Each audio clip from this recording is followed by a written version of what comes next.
चलो जी, final account start कराना था आपका। अच्छा, एक बात और बता रहा था मैं आपको, इस बार ट्यूसडे, थर्सडे एंड सैटरडे को क्लास नहीं हो पाएगी। जो ऑफलाइन में बच्चे आए थे उन्हें मैंने बता दिया था, और जो ऑनलाइन है बाकी मैं बीच में देख लूंगा। अगर एमडब्ल्यूएफ में मुझे टाइम मिला तो मैं ले लूंगा। थोड़ा सा एग्जाम शेड्यूल है, इसलिए मैं टीटीएस में इस वीक में क्लास नहीं ले पाऊंगा। बाकी अगर कोई छुट्टी होती है तो वो हम नेक्स्ट संडे वगैरह क्लास लेके कवर कर लेंगे।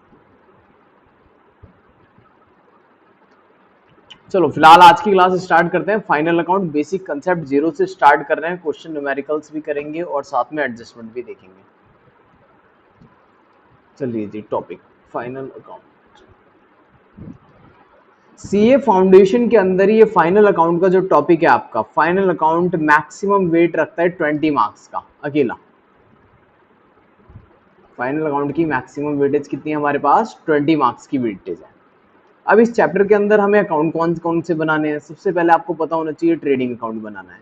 इस चैप्टर के अंदर हम क्या सीखेंगे? ट्रेडिंग अकाउंट बनाना, प्रॉफिट एंड लॉस अकाउंट बनाना, and last one is a balance sheet बनाना। तो हमारे पास 3 स्टेप है: trading account, profit and loss account and balance sheet. इन तीनों को प्रिपेयर करेंगे आप। ठीक है, इन तीनों को प्रिपेयर करने के लिए एग्जाम्स में जो क्वेश्चन आता है वो एक बड़ा क्वेश्चन आता है तो मैक्सिमम 20 मार्क्स का आ जाता है। छोटा क्वेश्चन आता है तो 10 नंबर में भी आता है, जिसमें एडजस्टमेंट कम होंगी, एंट्रीज कम होंगी, तो 10 नंबर में आएगा। ठीक है, अदरवाइज अगर फुल फ्लैश क्वेश्चन आ गया, पूरी तरह से बड़ा क्वेश्चन आ गया जिसमें सारी एडजस्टमेंट डाल रखी है, वो क्वेश्चन 20 मार्क्स का होगा। चलिए थोड़ा सा इसके बारे में और देखते हैं। देखो, अकाउंट्स पहले कितने टाइप के होते हैं, इसके साथ एक बात और देखो। अकाउंट की जब मैं बात करते हैं तो अकाउंट कितने टाइप्स के होते हैं? Real, nominal and personal. थोड़ा सा बेसिक भी देखेंगे, रियल, नॉमिनल और पर्सनल। इन 3 अकाउंट्स के थ्रू हम क्या बनाएंगे? Trading, profit and loss and balance sheet. Real account, nominal account और पर्सनल अकाउंट के हेल्प से। रियल अकाउंट में क्या चीजें आती हैं? हमारी एसेट्स आती हैं, like land and building, furniture, machinery, ठीक है, स्टॉक वगैरह, कैश वगैरह, ये आता है हमारा रियल अकाउंट के अंदर। नॉमिनल में आता है एक्सपेंसेस एंड इनकम्स, एक्सपेंस और इनकम, ये नॉमिनल अकाउंट के अंदर आता है। पर्सनल्स में आते हैं डेटर्स, क्रेडिटर्स, ये सारी चीजें, डेटर एंड क्रेडिटर। मतलब कि पर्सनल के अंदर वो चीजें आएंगी जब किसी से अमाउंट पेबल हो या रिसीवेबल हो, बिल्स रिसीवेबल, बिल्स पेबल्स, ठीक है, या कोई लोन एंड लाइबिलिटीज, किसी से पैसे, ठीक है, अगर किसी से पैसे लेने हैं या देने हैं तो वो सारी चीजें क्या है? हमारी पर्सनल अकाउंट का पार्ट है। अगर अमाउंट पेबल है या रिसीवेबल है, लाइबिलिटीज है या अमाउंट रिसीवेबल है, that is part of personal account. खर्चे की बात कर लो, लॉस की बात कर लो या इनकम की बात कर लो, ये हमारी चीजें हैं नॉमिनल्स। रियल में अपने सारे एसेट्स वगैरह आते हैं। फिर इसके लिए हमने रूल्स वगैरह पढ़े होते हैं डेबिट क्रेडिट के। रियल में रूल लगता है डेबिट वर्ड कम्स इन, credit word goes out. Real का रूल, जो बेसिक रूल आपने पहले भी पढ़ा होगा। रियल का रूल क्या था हमारा? मैं यहाँ लिख देता हूँ एक बार, debit word comes in and credit word goes out. ये सारे रूल हमारे फाइनल अकाउंट में यूज होते हैं। तो कंसेप्ट्स भी अच्छे से क्लियर करने हैं और प्रैक्टिस भी अच्छे से करनी है। डेबिट वर्ड कम्स इन, credit word goes out.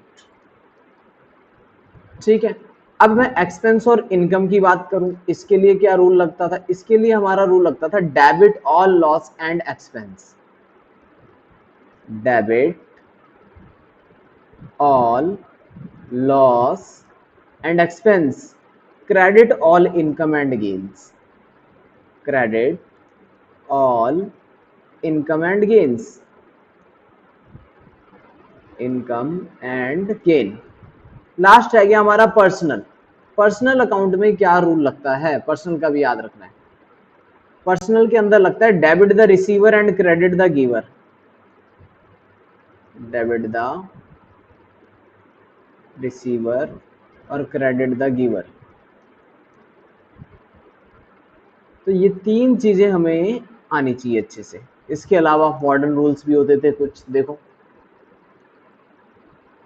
Assets, liabilities, expense, एक मिनट, कैपिटल लिख देते हैं पहले, फिर लिखते हैं एक्सपेंस और इनकम्स। अब जो मैं बता रहा हूँ, 5 चीजों को हर बार याद रखना जब भी आप फाइनल अकाउंट का क्वेश्चन करोगे। ये 5 चीजें माइंड में बिल्कुल अच्छे से सेट होनी चाहिए। जब भी आप ट्रायल बैलेंस देखेंगे, ट्रायल बैलेंस के अंदर एसेट्स मिलेगा डेबिट में, when increase debit, when decrease credit. Liability देखोगे तो क्रेडिट होगी जब बढ़ेगी, डेबिट होगी जब कम होगी। कैपिटल इंक्रीज होगी तो क्रेडिट होगी, डिक्रीज होगी तो डेबिट होगी। एक्सपेंस ऑलवेज डेबिट करने हैं, इंक्रीज डिक्रीज नहीं देखना आपको, always debit. Income always credit करनी है, ठीक है। अब जब भी आप क्वेश्चन सॉल्व करेंगे फाइनल अकाउंट का, तो उसके अंदर गिवन क्या होगा, गिवन होगा आपको ट्रायल बैलेंस, गिवन होगा ट्रायल बैलेंस, गिवन होगा। ट्रायल बैलेंस की हेल्प से हम क्या बनाएंगे, trading PNL and balance sheet बनाएंगे। ट्रायल बैलेंस की हेल्प ली मैंने और क्या बनाया, trading profit and loss and balance sheet बनाई। ट्रायल बैलेंस की हेल्प से बनाओगे आप। तो ट्रायल बैलेंस में कितने कॉलम होते हैं, 2 कॉलम होते हैं, one side is a debit और second side is a credit. जब भी आप ट्रायल बैलेंस को देखोगे डेबिट में, तो डेबिट में आपको 2 चीजें मिलेंगी, या तो वो एसेट्स होंगी, अदरवाइज एक्सपेंस होंगी। तो ये आप नेचर देखना है, ऐसे नहीं देखना कि ये चीज इसका नाम क्या है, उसका नाम नहीं पहचानना खर्चे का। जैसे रेंट लिखा है, अब रेंट डेबिट में लिखा है तो खर्चा है, क्रेडिट में लिखा है तो इनकम है।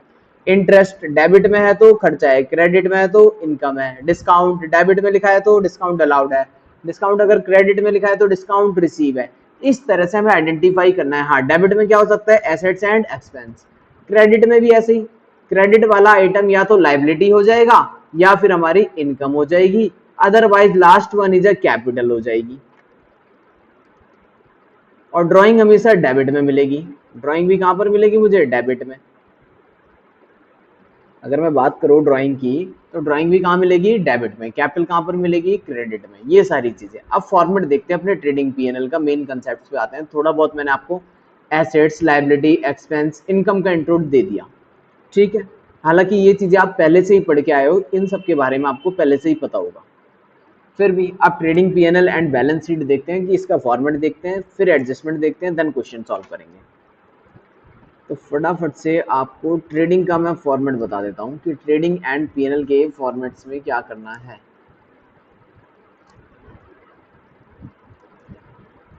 और ये सारे नोट्स मैं आपको पीडीएफ शेयर कर दूंगा, आपकी नोटबुक में प्रॉपर नोट होने चाहिए जितनी भी चीजें हैं, क्योंकि ये चैप्टर बहुत इंपॉर्टेंट चैप्टर है। चलिए जी देखिए, इसमें मैं बनाऊंगा सिर्फ ट्रेडिंग अकाउंट। देखो ट्रेडिंग अकाउंट में क्या क्या चीजें आती है, trading and profit and loss account, trading and profit and loss account. जब आप ट्रेडिंग पीएनएल बनाएंगे, क्वेश्चन न्यूमेरिकल अभी मैं सॉल्व करके दिखा दूंगा कि किस तरह से सॉल्व करना है, बट फिर भी प्रेजेंटेशन एक बार फिर भी देखें। सबसे पहले मुझे ट्रेडिंग के अंदर ओपनिंग स्टॉक लिखना होगा।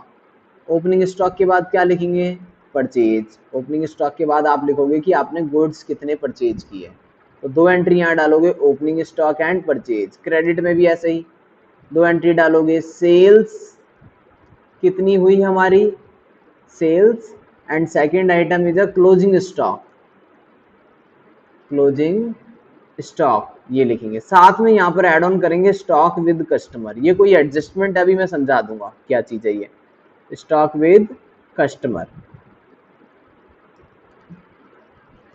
तो 2 आइटम आते हैं क्रेडिट साइड, ओपनिंग में आता है ओपनिंग स्टॉक, परचेजेस। फिर कुछ खर्चों की बात करता है। खर्चे ऐसे खर्चे डायरेक्ट एक्सपेंस जो भी होंगे वो आते हैं ट्रेडिंग में। डायरेक्ट एक्सपेंस या फिर जो आपको देखने से ऐसा लगे कि हाँ ये खर्चा फैक्ट्री में हो रहा होगा या मैन्युफैक्चरिंग करने में हो रहा होगा, कोई भी ऐसा खर्चा जो ट्रेडिंग में आ जाएगा। फिर जैसे एग्जाम्पल बात करें वेजेस की, लेबर कहाँ पर होगी, फैक्ट्री में, ठीक है। Power and fuel, power and fuel, ये सारी चीजें हमारे फैक्ट्री के एक्सपेंस हैं, ये आते हैं फैक्ट्री के पार्ट में, ठीक है।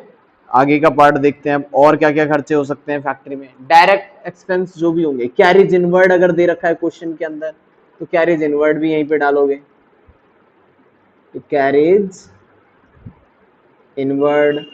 इस तरह के सारे खर्चे हम उठाएंगे और कहां पर डाल देंगे, अपने ट्रेडिंग एंड पीएनएल में डेबिट साइड डाल देंगे। खर्चा कभी भी क्रेडिट में नहीं आएगा, माइंड में एक बात तो सेट कर लो, खर्चा कभी भी क्रेडिट में आ ही नहीं सकता। खर्चा कहां पर आता है, हमेशा डेबिट साइड, चाहे ट्रेडिंग में आए चाहे पीएनएल में आए। बस आपको ये आइडेंटिफाई करना है कौन से खर्चे ट्रेडिंग में आएंगे, कौन से खर्चे पीएनएल में आएंगे। देखो एक बात और सुनो ध्यान से, ट्रेडिंग में वही खर्चा आता है जो फैक्ट्री का होता है, जो मैन्युफैक्चरिंग में लगता है, या फिर जो परचेज को करने में एक्सपेंस होते हैं, वो सारे खर्चे ट्रेडिंग में आते हैं। फिर बाकी खर्चे सेल्स करने में लगेंगे, जैसे advertisement, bad debts, other expense, office के खर्चे, मार्केटिंग एक्सपेंस, ठीक है, गोडाउन के खर्चे, ये सारे खर्चे जाते हैं पीएनएल में, जो मैन्युफैक्चरिंग में ना लग रहे हों। लेकिन बिजनेस के खर्चे तो है ही, जो मैन्युफैक्चरिंग से रिलेटेड है वो कहाँ चला गया हमारा, ट्रेडिंग के पार्ट में। अदर एक्सपेंस कहाँ चला गया हमारा, प्रॉफिट एंड लॉस वाले हिस्से में, ठीक है। तो इसको हम टोटल कर देंगे, बाकी और कोई खर्चा आएगा तो मैं बता दूंगा, ऐसी कोई दिक्कत नहीं है, ठीक है। इसको फिलहाल टोटल करते हैं और यहां से देखते हैं क्या निकलेगा। सुनो, अगर क्रेडिट साइड का टोटल ज्यादा है तो डिफरेंस डेबिट साइड में निकलेगा, जिसको आप बोलोगे ग्रॉस प्रॉफिट। क्या बोलोगे, ग्रॉस प्रॉफिट। ये चीजें बस मैं याद दिला रहा हूं, हालांकि इस पे आपने बहुत सारे क्वेश्चन करे होंगे पहले। और इधर निकला तो ग्रॉस लॉस। अगर डेबिट साइड ज्यादा थी, बैलेंसिंग फिगर इधर निकल गई तो ग्रॉस लॉस, इधर निकल गया तो ग्रॉस प्रॉफिट। नेक्स्ट पार्ट पढ़ते हैं आगे। इसके बाद हमें बनाना पड़ता है trading profit and loss account. उसी अकाउंट में नीचे ही, अलग से लाइन नहीं खींचनी, उसी अकाउंट में आगे बढ़ जाना है। तो क्या बना देंगे इसी अकाउंट में जाके हम आगे से, प्रॉफिट एंड लॉस अकाउंट।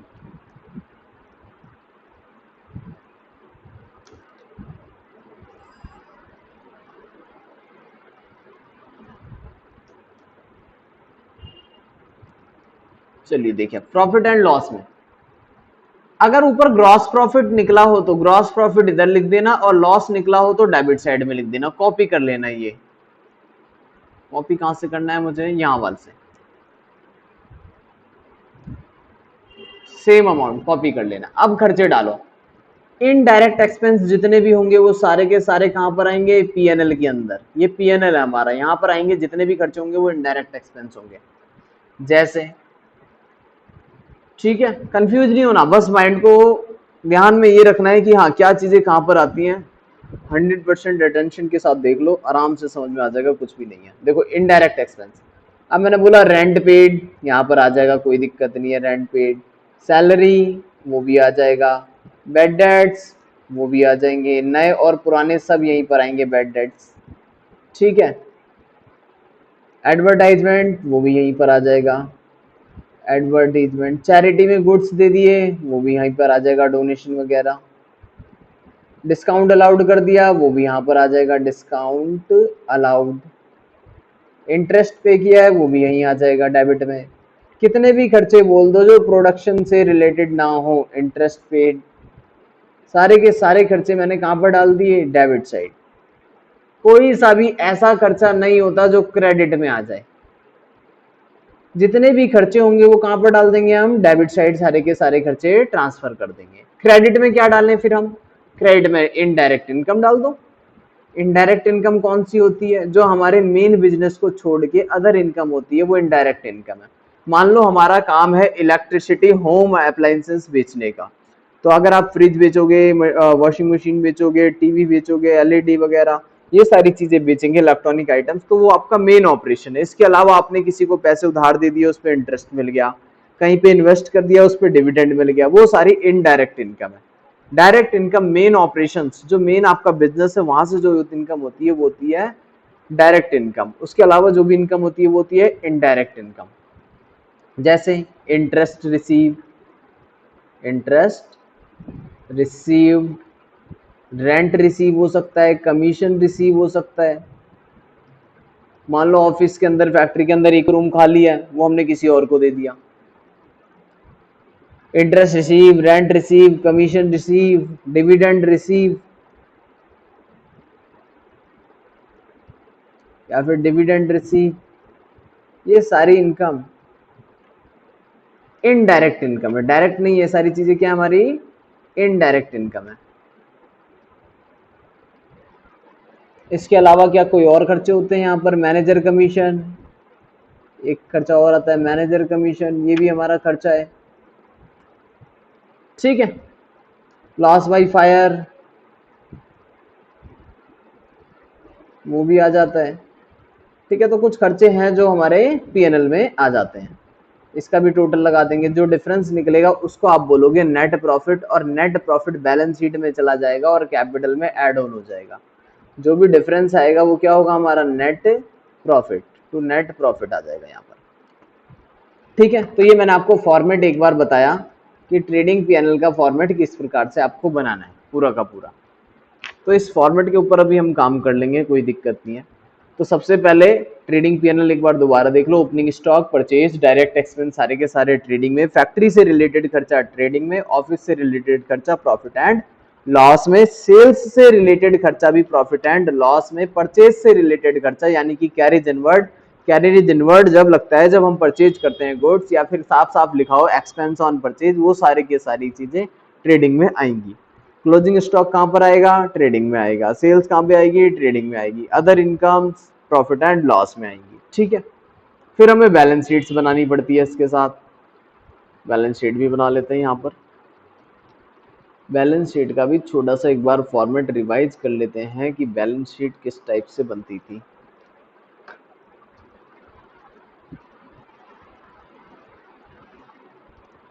ठीक है, देखो एक बार बैलेंस शीट्स भी देख लेते हैं। तो बैलेंस शीट का भी फॉर्मेट याद आ जाएगा आपको।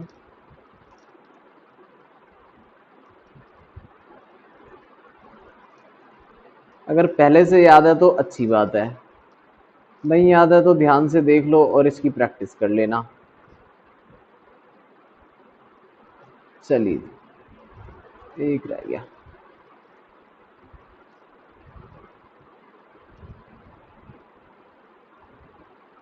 आप बैलेंस शीट बनाएंगे तो बैलेंस शीट में राइट साइड में आएगा एसेट्स एंड लायबिलिटी। जो बैलेंस शीट होती है वो हमारे रियल और पर्सनल अकाउंट की समरी होती है। जितने भी बिजनेस के अंदर रियल एंड पर्सनल अकाउंट्स हैं वो सारे कहां पर आ जाएंगे, हमारी बैलेंस शीट्स के अंदर आ जाएंगे। जो नॉमिनल वाले पार्ट्स थे वो कहां पर आएंगे, नॉमिनल वाले पार्ट्स।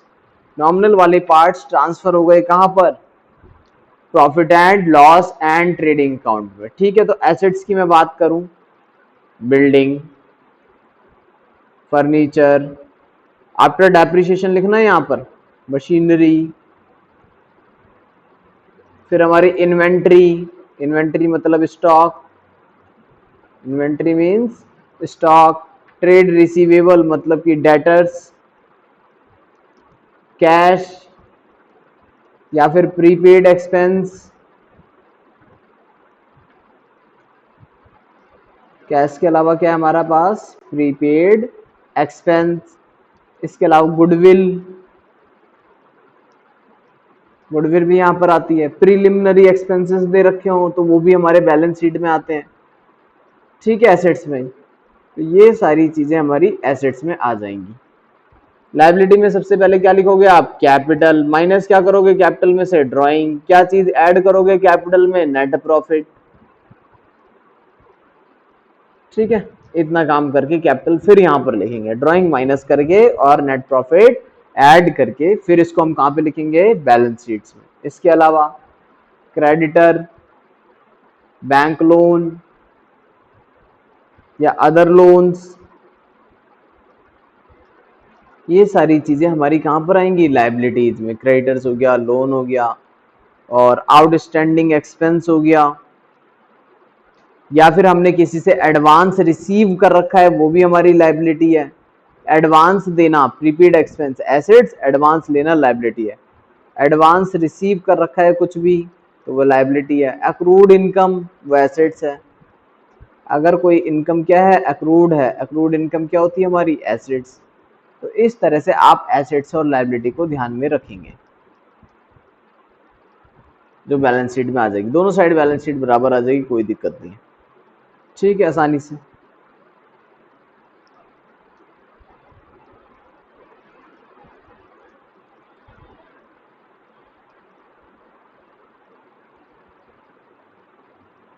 चलिए जी आगे देखते हैं अब बैलेंस शीट से अगला पार्ट। अब देखते हैं एडजस्टमेंट्स वाला पार्ट। तो मोस्ट इंपॉर्टेंट पार्ट आपको बताने जा रहा हूं एडजस्टमेंट का। फाइनल अकाउंट में एडजस्टमेंट बहुत इंपॉर्टेंट होती है।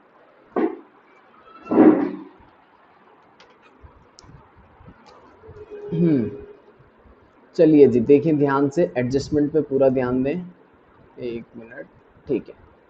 सबसे पहली एडजस्टमेंट मैं आपको बताने जा रहा हूं क्लोजिंग स्टॉक की।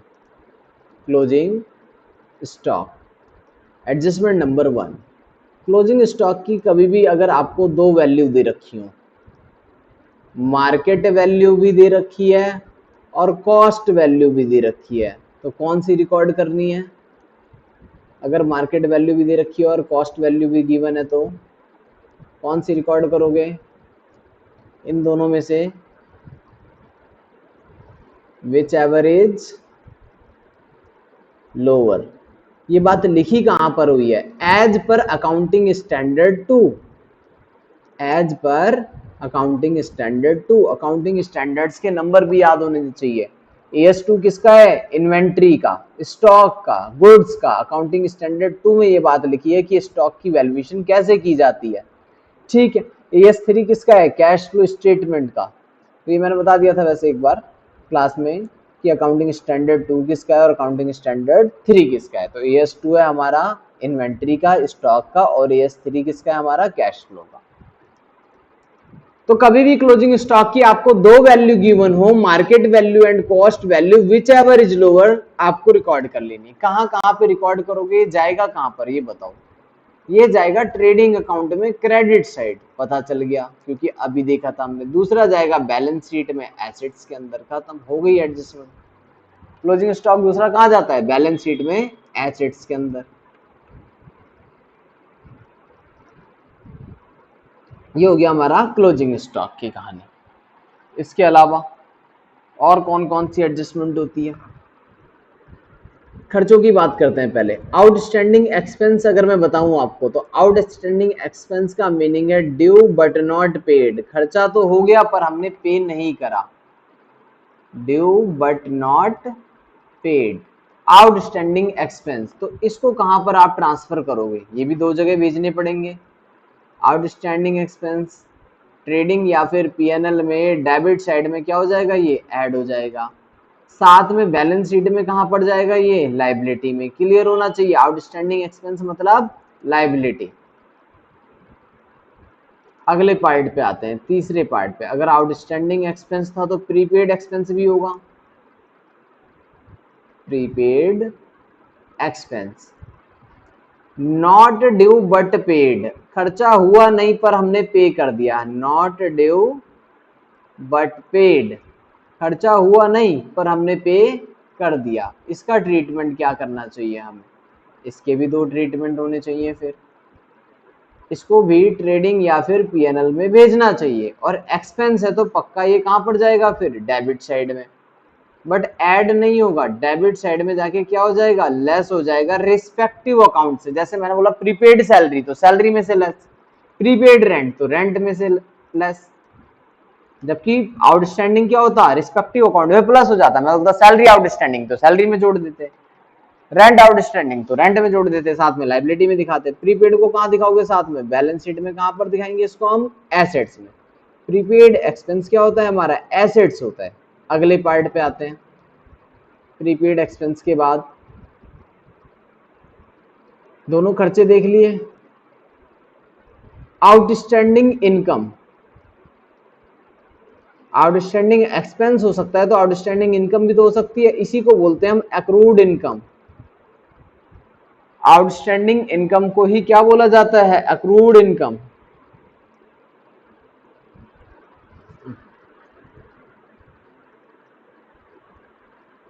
ये एक बार कनेक्शन चेक करना है यार, चार्जर चल रहा है या नहीं चल रहा?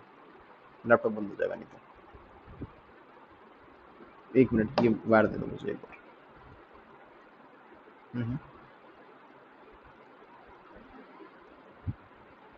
देना बस, ठीक है, मैं स्विच कर लूँगा, कोई बात नहीं। ठीक है,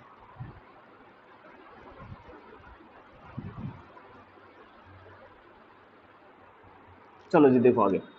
आउटस्टैंडिंग इनकम का मतलब ऐसी इनकम जो हमने अर्न नहीं करी अभी। इसकी पहले मीनिंग लिख देते हैं। आउटस्टैंडिंग इनकम, इसकी मीनिंग क्या बनेगी? Earn but not receive, earn but not received. ऐसी इनकम जो हमने क्या करा? कमा तो लिया पर अभी मिला नहीं है, अभी मिला नहीं है। इसको कहते हैं हम एक्रूड इनकम। Accrued income. अब एक्रूड इनकम की प्रेजेंटेशन कहाँ पर देनी है आपको? अगर इनकम है तो पीएनएल में क्रेडिट में आएगी और जाके ऐड हो जाएगी। बैलेंस शीट में कहाँ पे? पैसे आने हैं, इसलिए इसको बोलेंगे हम एसेट्स। मनी रिसीव होना है, एक्रूड इनकम हमेशा क्या होगा हमारा? एसेट्स। अभी बताया था मैंने आपको बैलेंस शीट बनाते टाइम, कहाँ पर आएगा ये? एसेट्स में। अगला पार्ट, अगर एक्रूड इनकम है तो एडवांस भी हो सकती है, एडवांस रिसीव। अगर हमने कहीं से एडवांस रिसीव कर लिया तो ये भी इनकम का ही पार्ट है वैसे तो पीएनएल में क्रेडिट साइड में से रिस्पेक्टिव अकाउंट में से लेस कर देना। जैसे मैंने बोला इंटरेस्ट मिल गया मुझे एडवांस में, तो वो हमारे ऊपर लाइबिलिटी बन जाएगा। बैलेंस शीट में कहाँ चला जाएगा? ये लाइबिलिटी में चला जाएगा।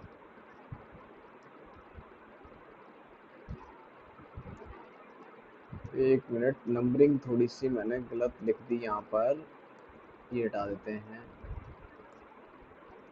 ये हो गया हमारा चौथा एडजस्टमेंट, ये हो गई हमारी पांचवी एडजस्टमेंट। तो 5 एडजस्टमेंट हमने टोटल करी है। ठीक है, पहली एडजस्टमेंट किसकी करी थी? Closing stock. दूसरी outstanding expense, prepaid expense, outstanding income, advance receive. Advance receive का मीनिंग नहीं लिखा हमने। एडवांस रिसीव का मीनिंग क्या होता है? एडवांस रिसीव का मीनिंग है not earn but receive, not earn but receive. जो हमने कमाया नहीं पर हमें मिल गया है तो उसे बोलेंगे हम एडवांस रिसीव। एडवांस रिसीव हो गया जो आपको। अगला पार्ट देखते हैं हम, अगली एडजस्टमेंट। अब परचेज से रिलेटेड एडजस्टमेंट बताता हूं मैं आपको। 5 एडजस्टमेंट कर ली ना हमने, तो छठी एडजस्टमेंट देखो, एडजस्टमेंट नंबर 6। अगर आपने गुड्स डोनेशन में दे दिए या फिर फ्री सैंपल की तरह आपने बांट दिए तो क्या एंट्री करोगे? Goods given as free sample, तो मुझे क्या प्रेजेंटेशन देनी चाहिए? Free sample. फ्री सैंपल में डिस्ट्रीब्यूट कर दिए अगर गुड्स, तो प्रेजेंटेशन क्या देनी चाहिए हमें बताओ?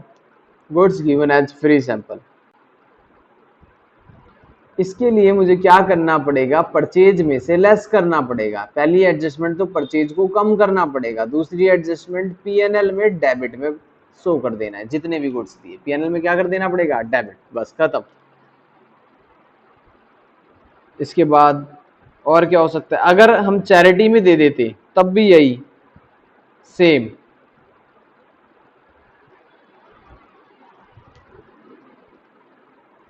ठीक है, तो फ्री सैंपल हो या फिर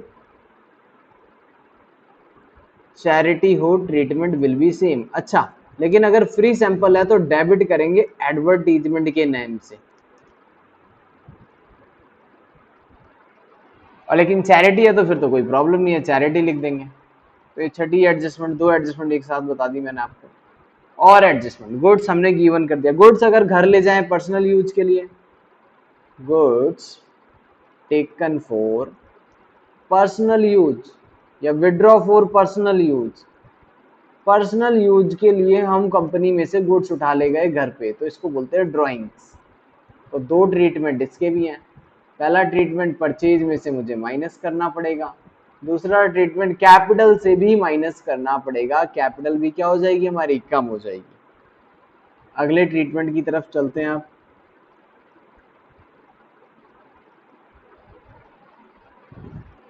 goods taken for personal use. अच्छा, हमने अगर परचेज को रिकॉर्ड ही नहीं करा, परचेज को रिकॉर्ड करना भूल गए, तो क्या एडजस्टमेंट बननी चाहिए? परचेज अनरिकॉर्डेड है अगर, तो एडजस्टमेंट में आपको दे रखा है कि हमने परचेज रिकॉर्ड ही नहीं करा, परचेज अनरिकॉर्डेड है, तो इसका ट्रीटमेंट क्या बनना चाहिए?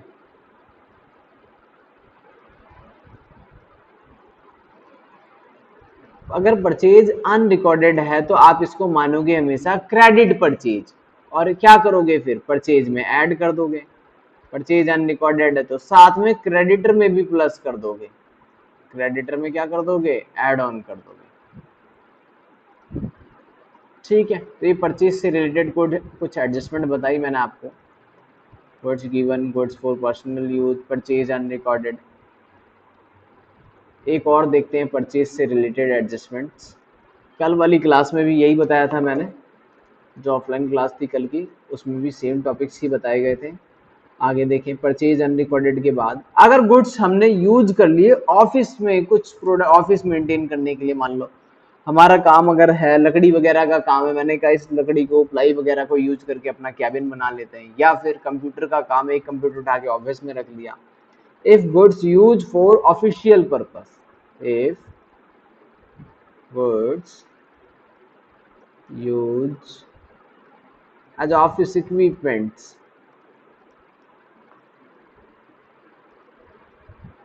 ऑफिस इक्विपमेंट्स, तो इसमें क्या ट्रीटमेंट करना है, हमें परचेज को कम कर देना है और फिक्स एसेट्स को बढ़ा देना है। परचेज को कम करके फिक्स्ड एसेट्स को बढ़ा लेना है, अपनी एसेट्स में प्लस कर लेना है। जो भी फिक्स एसेट्स है, फर्नीचर है, फर्नीचर, मशीनरी, जो भी है, जहां पर भी उस गुड्स को यूज किया होगा, उस एसेट्स की वैल्यू को क्या करेंगे, हम ऐड ऑन कर लेंगे। और देखो क्या ट्रीटमेंट्स हो सकते हैं अगला परचेज से related.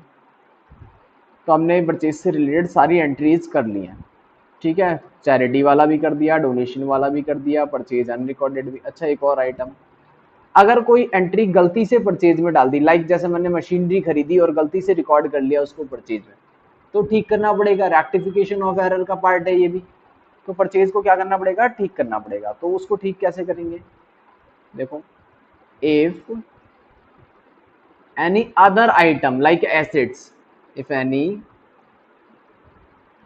assets include in purchase, included in purchase, अगर बाई मिस्टेक कोई परचेज में एसेट्स इंक्लूड है तो क्या करना पड़ेगा, उसे एसेट्स में ऐड ऑन कर लेंगे और परचेज में से माइनस कर देंगे। सेम ऊपर वाली एंट्री जैसे ही है, कोई फर्क नहीं है यहाँ पर भी।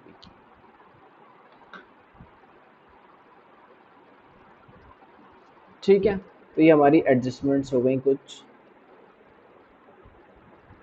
इसके अलावा और एडजस्टमेंट बताता हूँ मैं आपको। अगर इनकम टैक्स दिया तो आपको क्या करोगे बताओ, लिखा है इनकम टैक्स पेड, तो इसका ट्रीटमेंट क्या करना है। अगर किसी क्वेश्चन में आ जाए कि इनकम टैक्स पे किया, तो income tax is a personal expense, this is drawing, this is drawing. और ये अगर ड्राइंग है तो क्या करना है, लेस फ्रॉम कैपिटल, इसको लेस कर लेना है, कहां से, कैपिटल में से। कैपिटल में से क्या कर लेना है, इसको लेस कर लेना है इनकम टैक्स को। और देखो,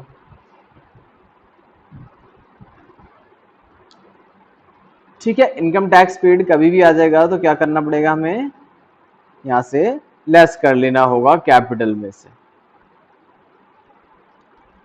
कभी कभी क्या आ जाता है, कॉमन डेटर्स एंड क्रेडिटर आ जाते हैं।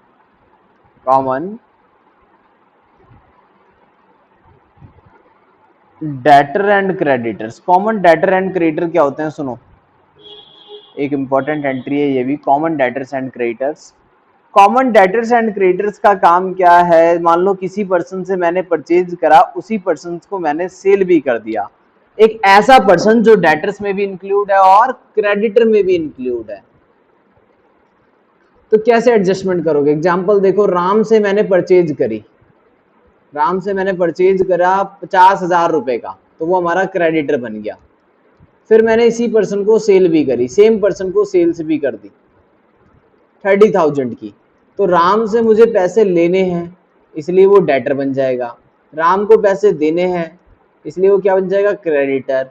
अब हम उसको कितने पैसे देकर आएंगे, 20,000 ही दे के आएंगे नेट करके। तो नेट करने के लिए क्या करना पड़ेगा, जो 30,000 है वो एडजस्ट हो गया, जो कम वाला अमाउंट होगा हमेशा वही एडजस्ट हो जाएगा। ऐसा भी तो हो सकता था, क्रेडिटर 30,000 के हो और डेटर कितने के हो हमारे, 50,000 के, कोई बात नहीं, तब भी 30,000 एडजस्ट हो जाते, तब हम उससे 20,000 रुपए ले लेते। तो 30,000 डेटर भी कम हो गया, 30,000 का क्रेडिटर भी मेरा कम हो गया, आपस में एडजस्ट हो गया। तो जो लोअर अमाउंट है, lower amount less from debtor and creditor, from debtor and creditors. ठीक है, इतना काम करोगे, डेटर क्रेडिटर में एडजस्ट कर लोगे। अगली एडजस्टमेंट, 12 एडजस्टमेंट हो गई। और देखो प्रोविजन से बेड डेट से रिलेटेड एडजस्टमेंट देखो। अगर बेड डेट वाली एडजस्टमेंट गिवन है तो बेड डेट दो तरह के होते हैं भाई। एक तो मुझे उसमें दे रखा हो ट्रायल बैलेंस के अंदर दे रखा हो गिवन, ट्रायल बैलेंस में गिवन है ये ओल्ड वाला, इसको कहाँ पे ले जाऊंगा मैं, पीएनएल में डेबिट कर देना है। जो न्यू वाला बेड डेट्स है, बेड डेट्स कौन सा वाला, न्यू वाला, गिवन कहाँ पर है, एडजस्टमेंट में, इसको दो जगह ले जाना पड़ेगा। कहाँ कहाँ पर, जो एडजस्टमेंट वाला पार्ट है वो दो जगह जाता है। पहला काम डेटर में से माइनस भी करना है, दूसरा काम पीएनएल में डेबिट भी करना है। तो इसकी प्रेजेंटेशन दो जगह डालनी है। बेड डेट्स दो जगह जाता है, डेटर में से माइनस भी होता है और पीएनएल में डेबिट भी होते हैं। ठीक है, इतना काम कर लिया। आगे देखो अब प्रोविजन का। चलो यहां तक 13 एडजस्टमेंट हो गई। Adjustment number 14,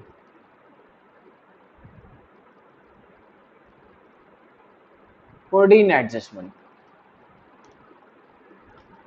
provision for doubtful dates की एडजस्टमेंट, बहुत इंपॉर्टेंट एडजस्टमेंट है। प्रोविजन फॉर डाउटफुल डेट्स, अगर provision for doubtful dates given है तो इसको क्या, अगर ये गिवन है already, given in trial balance में या फिर given in adjustment, given in adjustment, सुनो ये ओल्ड वाला, ओल्ड वाले को क्या करना, तुम पीएनएल में जाके क्रेडिट साइड में डाल देना, और जो नया वाला है ये तो दो जगह जाएगा। जो एडजस्टमेंट में गिवन होता है प्रोविजन, वो कितनी जगह जाता है, दो जगह, डेटर में से माइनस भी होगा और पीएनएल में डेबिट भी होगा, डेटर में से लेस भी होगा और पीएनएल में क्या होगा, हमारे डेबिट साइड में भी आएगा नया वाला प्रोविजन। ठीक है, तो इस बात को मैं पीएनएल में भी लिख देता हूं एक बार। पीएनएल में हमने नहीं लिखा था, provision for doubtful bad debts तो लिखे थे लेकिन प्रोविजन नहीं लिखा था। देखो यहां पर लिख देता हूं मैं,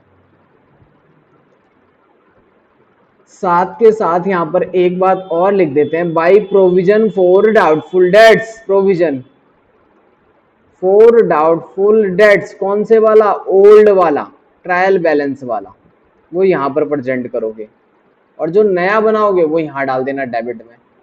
यही लिख देते हैं to provision for doubtful debts, doubtful debts कौन सा वाला, न्यू वाला, एडजस्टमेंट वाला।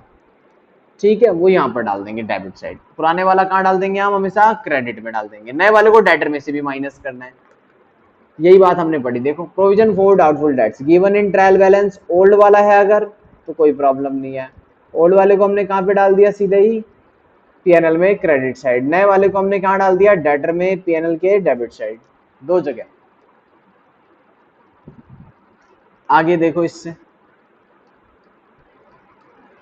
एक इंपॉर्टेंट नोट,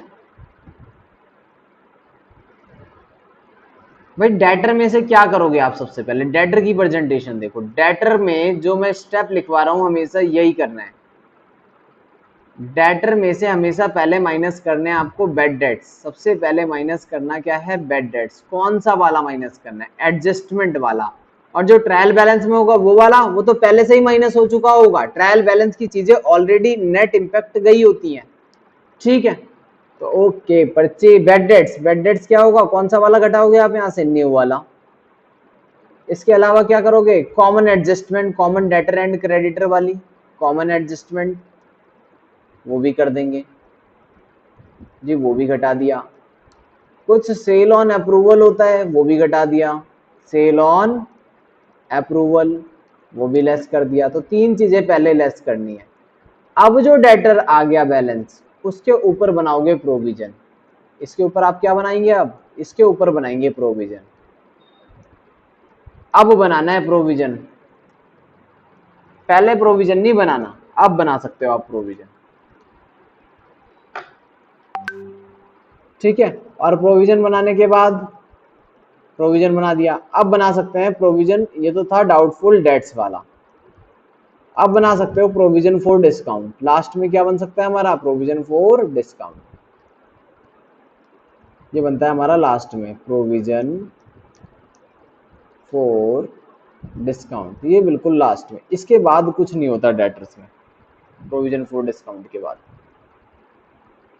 ठीक है, तो जब भी आप फाइनल अकाउंट का क्वेश्चन करेंगे, डेटर्स में एडजस्टमेंट बनाएंगे, तो एडजस्टमेंट बनाते टाइम याद रखें पहले बैड डेट्स माइनस करेंगे, कॉमन एडजस्टमेंट माइनस करेंगे, सेल ऑन अप्रूवल माइनस करेंगे, सेल ऑन अप्रूवल माइनस के बाद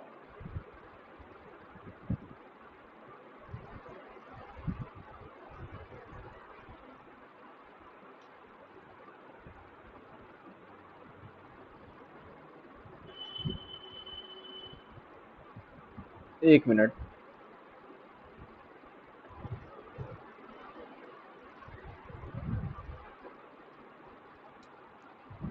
ठीक है, तो लास्ट में हमारा क्या करना है, प्रोविजन घटाने के बाद आप बना सकते हैं प्रोविजन फॉर डिस्काउंट भी बना सकते हैं। ठीक है, तो ये प्रेजेंटेशन होती है। कभी कभी आता है, ये कौन सी एडजस्टमेंट थी, 15th एडजस्टमेंट देखते हैं अगली। अब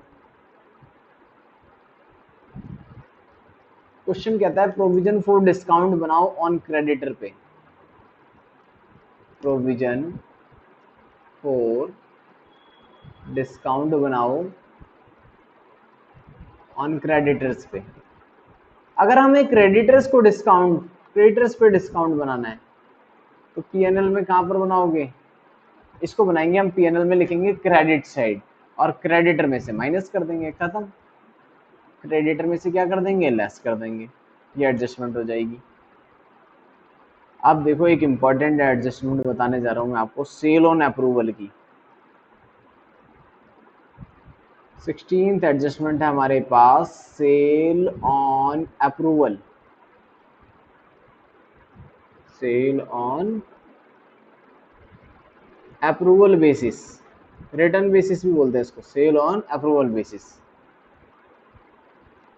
अब सेल ऑन अप्रूवल बेसिस में क्या करना है, देखो इसका मतलब होता है, सेल ऑन अप्रूवल बेसिस का पहले मीनिंग सुने। सेल ऑन अप्रूवल बेसिस का मतलब है कि अगर किसी क्लास में, सॉरी, अगर किसी को हमने प्रोडक्ट बेचा, सेल ऑन अप्रूवल का क्या मतलब है, हमने किसी कस्टमर को प्रोडक्ट बेचा।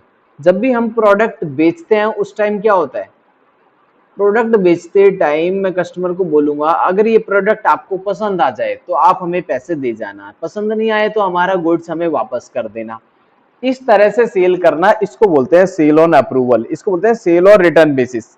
मतलब कि अगर कस्टमर को माल आए, पसंद आ गया, मान लो आप बेचते हो ओवन बेचते हो या फिर कोई और चीज है, जूसर मिक्सर वगैरह बेचते हो, ठीक है, हमारी कंपनी इस चीज की है, हमने मार्केट में अभी नई कंपनी है, तो हम क्या करेंगे, जब हमने मार्केट्स में इसको शोरूम में प्रेजेंट किया होगा तो कस्टमर आता है, कस्टमर को हम कहते हैं ये प्रोडक्ट आप घर ले जाइए, यूज करिए, बेटर लगेगा तो आप हमें पैसे दे जाइएगा, अदरवाइज इस प्रोडक्ट को हमें क्या कर देना, रिटर्न कर देना। इस तरह से जब कोई प्रोडक्ट बेचा जाता है तो इसको बोलते हैं सेल ऑन अप्रूवल बेसिस पे। अगर कस्टमर को पसंद आया तो रख लेगा, अदरवाइज वो क्या कर देगा, रिटर्न कर देगा। देखो अब कोई प्रॉब्लम क्या है इस टॉपिक से, हमें फाइनल अकाउंट में क्या लेना देना, ये देखो। मान लो कोई कस्टमर आया मेरे पास 5 मार्च को, मैंने उसको 1 लाख रुपए का कोई प्रोडक्ट दे दिया यूज करने के लिए, एक्चुअल में वो 80,000 रुपए का था, पर मैं बेच रहा हूं उसको 1 लाख रुपए में। उसने कहा अगर मुझे पसंद आया तो मैं ले लूंगा, लेकिन मुझे टाइम चाहिए, 1 महीने में इसको यूज करके देखूंगा, 30 डे। मैंने कहा ठीक है, तुम 30 दिन इसको यूज कर लो, पसंद आए तो ले लेना, यानी कि 5 मार्च है तो 5 अप्रैल को मुझे बता देना चाहिए कि नहीं चाहिए, अदरवाइज मेरा सामान मुझे वापस कर जाना। 5 अप्रैल से पहले बीच में क्या आया हुआ, 31 मार्च। 31 मार्च को क्या ट्रीटमेंट करनी पड़ेगी आपको, 31 मार्च को इसको सेल माने या नहीं माने, सेल माने या फिर नहीं माने, क्या करना पड़ेगा बताओ। 1 लाख का माल, क्या पता 5 तारीख को वो वापस आ जाए माल, क्या पता वो ले ही ले, कुछ भी पता नहीं है। तो जब भी आप सेल ऑन अप्रूवल बेसिस पे माल जो भी हमने बेच रखा होगा 31 मार्च को, हम सारा का सारा माल ये मान लेंगे कि वापस आ गया।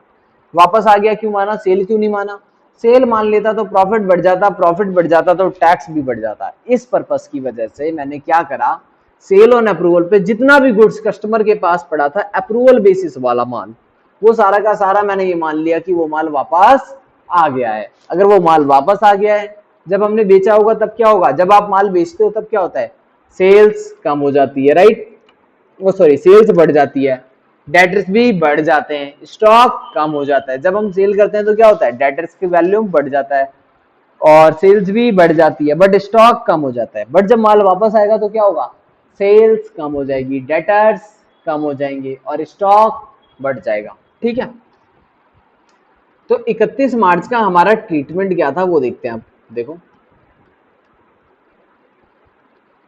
अब जो मैं लिख रहा हूं इसका फाइनल ट्रीटमेंट यहां पर, as on 31st March there is 3 treatment of this. आपको सेल्स में से माइनस कर लेना है कितना, पूरा 1 लाख रुपए, डेटर में से भी माइनस कर लेना है, बेड डेट्स के साथ ही ये भी माइनस कर लेंगे, तब बनाएंगे प्रोविजन, ये वाला 1 लाख माइनस करने के बाद। और स्टॉक को अपने प्लस कर लेना है। स्टॉक में कितना प्लस करोगे, 80,000 रुपए एड ऑन करोगे एट कॉस्ट। और ये पॉइंट क्या है, at sale value, at sale value, this is also at sale value. तो जो कोई भी माल अप्रूवल बेसिस पे होगा हमें उसको क्या करना पड़ेगा, इस तरह से सेल्स में से लेस करना पड़ेगा, डेटर में से भी लेस करना पड़ेगा, स्टॉक में भी लेस करना पड़ेगा। या तो कस्टमर ने 31 मार्च से पहले ही बोल दिया कि हमने ले लिया, अगर कस्टमर ने ले लिया तो कुछ नहीं करना, क्योंकि जब मैंने कस्टमर को माल दिया होगा उसी टाइम उसको सेल्स मान लिया होगा, सेल्स ऑन अप्रूवल को इमीडिएट सेल्स मान लेते हैं और डेटर्स में भी लिख देते हैं। बट अगर वो माल वापस आ जाए तो हमें क्या करना पड़ेगा, सेल्स रिटर्न, डेटर्स कम एंड स्टॉक वापस आ गया तो स्टॉक की वैल्यू बढ़ जाएगी। तो सेम वही 31 मार्च को स्टॉक अगर कस्टमर के पास है जिसका डिसीजन आना पेंडिंग है उसको मान लेंगे कि वापस आ गया। इसीलिए क्लोजिंग स्टॉक में ट्रेडिंग के अंदर मैंने सबसे पहले एक आइटम प्लस किया था जिसको क्या बोला था, स्टॉक विद कस्टमर बोला था। यहां तक कोई डाउट है तो बता सकते हैं, ठीक है। अगर कुछ नहीं समझ में आया सेल ऑन अप्रूवल से तो आप डिस्कस कर सकते हैं, बता सकते हैं मेरे को, मैं समझा दूंगा आगे। और बाकी नेक्स्ट एडजस्टमेंट फिर से बता दूं, 1 मिनट, एक एग्जांपल इसका और दे देता हूं। देखो जी, 1 अप्रैल 2020 लिया, ईयर खत्म कब होगा, 31 मार्च 2021। जो भी कस्टमर आता है हमारे पास इस पीरियड में हम उसको प्रोडक्ट दे देते हैं और उसको टाइम दे देते हैं, मान लो 15 दिन प्रोडक्ट दे दिया यूज करने के लिए, 15 डेज का मैंने टाइम दिया उसको। कस्टमर को बोला भाई 15 दिन में मेरे पैसे मुझे दे जाना, जितना भी माल मैं आपको दे रहा हूं, अगर पसंद ना आए तो मेरा माल वापस कर देना, राइट। जब मैंने कस्टमर को माल प्रोवाइड किया होगा, दिया होगा, तो उस टाइम क्या हुआ होगा, सेल्स हुई होगी। 15 दिन बाद पैसे देगा इसलिए डेटर भी होगा और स्टॉक हमारा चला गया, कम हो गया, वो घर ले गया माल। 15 दिन बाद या तो वो माल वापस दे जाएगा या तो पैसे दे जाएगा, राइट। पूरे साल कोई प्रॉब्लम नहीं। देखो अप्रैल नहीं है, अप्रैल के बाद मई, जून, जुलाई, अगस्त, सितंबर, अक्टूबर, नवंबर, दिसंबर, जैन, फेब तक कोई प्रॉब्लम नहीं है। मार्च में प्रॉब्लम क्या है, 15 मार्च तक भी प्रॉब्लम नहीं है, प्रॉब्लम है 15 मार्च के बाद की, क्योंकि मैंने 15 दिन दे रखे हैं। 15 मार्च के बाद की प्रॉब्लम कैसे है वो देखो। मान लो कोई बंदा आया मेरे पास, कस्टमर आया है, उसकी डेट लिखता हूं मैं 26 मार्च। 26 मार्च को मैंने किसी कस्टमर को प्रोडक्ट दिया 1 लाख 2 लाख रुपए का, चलो सेल करी मैंने 2 लाख की। कौन सी वाली सेल करी, अप्रूवल वाली सेल करी। अब उसके पास कितने दिन का टाइम है ये बताओ, 26 मार्च के बाद वो कब तक बता सकता है, अगर 15 दिन है तो मार्च में कितने दिन होते हैं, 31, तो 5 दिन तो मार्च के पड़े हैं, 10 दिन अप्रैल के पड़े हैं, तो वो 10 तारीख तक बता देगा। कब तक बताएगा, 10 अप्रैल तक। कस्टमर को माल लेना है या नहीं लेना है, या वो वापस करेगा या पैसे देगा, ये कब पता चलेगा हमें, 10 अप्रैल को, क्योंकि 15 दिन का टाइम दिया है मैंने उसको। माल कब बेचा मैंने, 26 मार्च को, और इस माल की कॉस्ट थी मान लो 1,60,000 रुपए। इस पे मैंने 40,000 रुपए कमाने। अगर वो पैसे दे गया तो मुझे 2 लाख रुपए दे जाएगा, मैं 40,000 रुपए कमा लूंगा, राइट। बट अगर हो सकता है वो माल वापस कर जाए, तो माल वापस आ गया तो मेरा माल 1,60,000 का वापस आ जाएगा। इसे कहते हैं सेल ऑन अप्रूवल बेसिस। का मतलब है कि कंपनी ने आपको प्रोडक्ट दे दिया, यूज करो, पसंद आए तो ले लेना, वरना वो हमें वापस कर देना। कितने दिन का टाइम अलाउड करा आपको यूज करने का? 15 दिन का। इस बार मैंने एग्जांपल लिया है 15 दिन का। तो कोई 26 मार्च को आएगा तो उसके पास कब तक का टाइम है बताने के लिए? 10 अप्रैल तक। लेकिन बीच में 31 मार्च आ जाए अगर, तो 31 मार्च को क्या डिसीजन लेना पड़ेगा मुझे? 31 मार्च को या तो मैं इसको सेल्स में ही पड़े रहने दूं, या फिर ये मान लूं कि ये माल वापस आ गया। दो ऑप्शन है हमारे पास। देखो, अगर मैं सेल मान लेता हूं तो क्या फर्क पड़ेगा? सेल्स मानने से प्रॉफिट बढ़ेगा, प्रॉफिट बढ़ेगा तो टैक्स बढ़ जाएगा। इससे बेटर क्या है, सेल रिटर्न मान लो उसको। रिटर्न कितने का मान लो? 2 लाख रुपए का माल वापस आ गया। जो माल आपने डेमो बेसिस पे कस्टमर को दे रखा है वो मान लो वापस आ गया, कस्टमर को पसंद नहीं आया, तो ठीक है, मैंने 2 लाख रुपए का माल वापस मंगा लिया, कोई बात नहीं। डेटर्स भी कम हो गए 2 लाख रुपए, अब डेटर से पैसे भी नहीं आएंगे और मेरा स्टॉक बढ़ जाएगा। स्टॉक कितने रुपए से बढ़ जाएगा बताओ? 1,60,000 रुपए से अपना स्टॉक बढ़ जाएगा, क्योंकि कस्टमर को मैंने अप्रूवल बेसिस पे बेचा था। ऐसा एजम्पशन ले लेंगे 31 मार्च को। अब किसी को प्रॉब्लम ये हो कि उसने बोल दिया आके 10 अप्रैल को ये मालूम मुझे चाहिए और पैसे भी दे गया, तो 10 अप्रैल को सेल मान लेंगे, कोई बात नहीं। फिर से अभी रिटर्न माना था, फिर सेल मान लेंगे। अगले साल में सेल्स मान लेंगे जब पैसे दे जाएगा, लेकिन अभी सेल नहीं मानेंगे। क्यों? क्योंकि इनकम नेक्स्ट ईयर की है ये। तो 31 मार्च को जितना भी माल सेल ऑन अप्रूवल पे पड़ा होगा उसका आप 3 ट्रीटमेंट करोगे। सेल्स वैल्यू में से सेल्स घटा दोगे, और सेल्स में से पूरा 2 लाख घटा दोगे, डेटर में से भी पूरा 2 लाख घटा दोगे जितने का माल दिया, और स्टॉक में प्लस कर लोगे कितने रुपए? 1,60,000 कॉस्ट ऑफ गुड्स को एड ऑन कर लोगे स्टॉक में। हम ये मानते हैं कि माल वापस आ गया है 31 मार्च को। ठीक है, बाकी इसका एग्जांपल्स उसमें भी बता देंगे आपको, भी जब क्वेश्चंस कराएंगे कोई तो उसमें भी दिखा देंगे। चलिए जी, एक एग्जांपल और एक एडजस्टमेंट और 18वीं एडजस्टमेंट, डेप्रीशिएशन लगाना है या फिर इंटेंजिबल एसेट्स को रिटर्न ऑफ करना है। इंटेंजिबल एसेट्स है उसको क्या करना है? एसेट्स रिटर्न ऑफ करना है। तो क्या ट्रीटमेंट करा जाए इसका? इसका ट्रीटमेंट बहुत सिंपल है, पीएनएल में डेबिट और दूसरा एसेट्स में से माइनस। बस खत्म कहानी, इतना सा काम करना पड़ेगा, एसेट्स में से माइनस। ठीक है,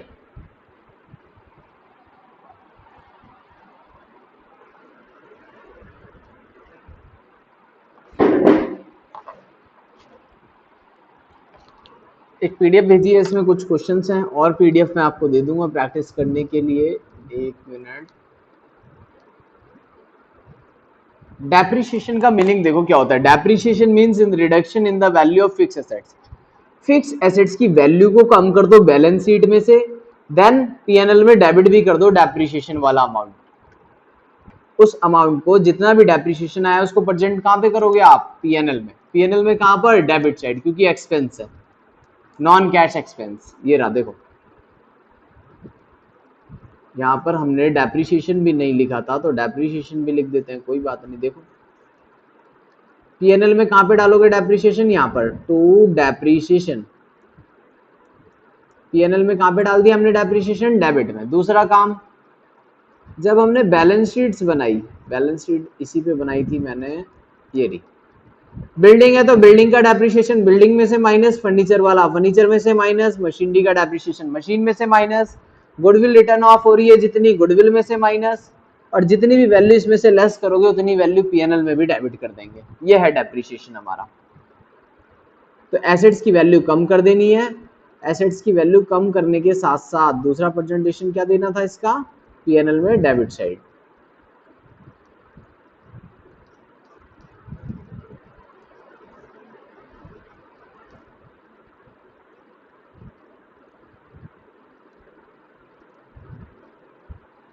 ठीक है, आगे का पार्ट देखते हैं इससे। पहले रीड करते हैं क्वेश्चन अच्छे से, फटाफट सॉल्व कर लेंगे question. From the following trial balance of Hariom and additional information, कुछ दे रखी है आपको। ठीक है, प्रिपेयर करना है trading and PNL loss account. अब ध्यान से देख लेना क्योंकि न्यूमेरिकल्स क्वेश्चन है। और बैलेंस शीट बनानी है। ठीक है, ट्रायल बैलेंस गिवन है, कैपिटल लायबिलिटी में आ जाएगी। ठीक है, फर्नीचर एसेट्स में आ जाएगा। फर्नीचर कहाँ पर आएगा? एसेट्स में। फर्नीचर को डिफरेंट मार्क कर देते हैं। परचेज ट्रेडिंग एंड पीएनएल में। परचेज कहाँ पर आएगा? ट्रेडिंग एंड पीएनएल में। डेटर्स ये भी हमारा क्या है? एसेट्स है। डेटर्स भी क्या है हमारा? एसेट्स। इंटरेस्ट अर्न करा ये हमारी इनकम है। इंटरेस्ट अर्न है ये हमारी क्या है? इनकम है। अगला देखो सैलरी। सैलरी हमारा एक खर्चा है। सैलरी भी क्या है हमारा? एक खर्चा।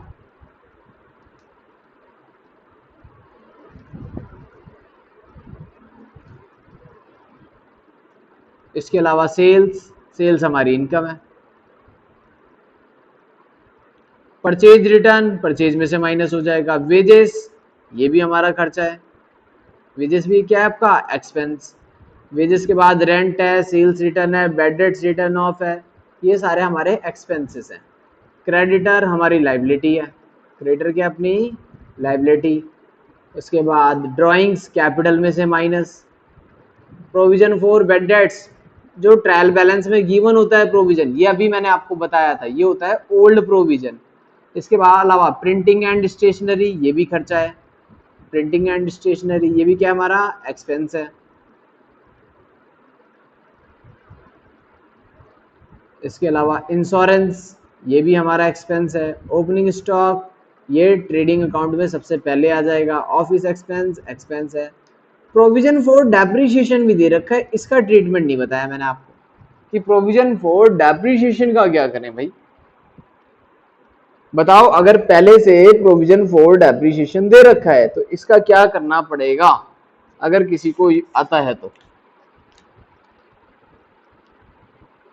जो प्रोविजन फॉर डेप्रिसिएशन इन्होंने पहले से बनाया हुआ है इसका क्या करें हम। देखो, जो भी प्रोविजन फॉर डेप्रिसिएशन बनाता है, अभी मैंने आपको लास्ट क्लास में कराया है यही topic same. Provision for depreciation का मतलब क्या था? एसेट्स में से डेप्रिसिएशन लेस हो चुका है या नहीं हुआ लेस, ये बताओ।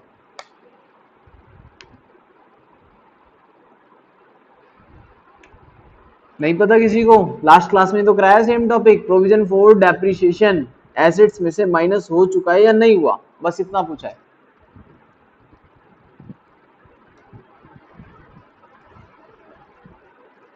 प्रोविजन फॉर डेप्रिसिएशन जब भी मैंने आपको कराया लास्ट क्लास में, जो भी कराया था, तो दो अकाउंट बनाए थे, एक प्रोविजन फॉर डेप्रिसिएशन अकाउंट, दूसरा क्या बनवाया था आपको? एक एसेट्स अकाउंट बनवाया था। एसेट्स अकाउंट में हम डेप्रिसिएशन नहीं लगा रहे थे, यहाँ पर रिकॉर्ड कर रहे थे प्रोविजन में डेप्रिसिएशन को। इसका मतलब वो डेप्रिसिएशन अभी एसेट्स में से माइनस नहीं हुआ है। तो 2000 रुपए किसका है? Provision for bad depreciation. ठीक है, प्रोविजन फॉर डेप्रिसिएशन एसेट्स में से माइनस कर लेंगे। तो एसेट्स कौन सी है इनके पास? जो भी होगा फर्नीचर या बिल्डिंग, उसमें से इसको माइनस कर लेंगे। ठीक है,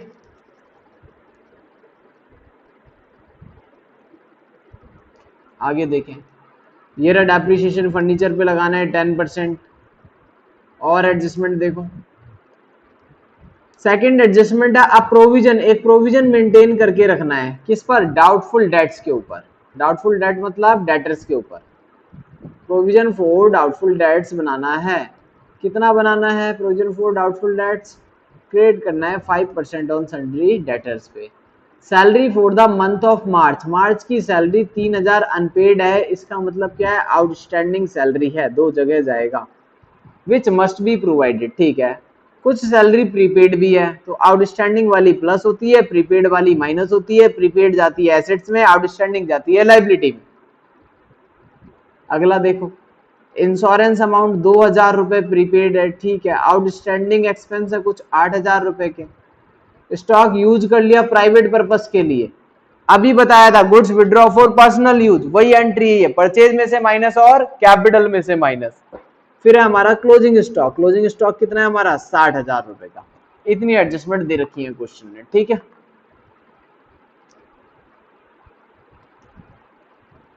एक मिनट।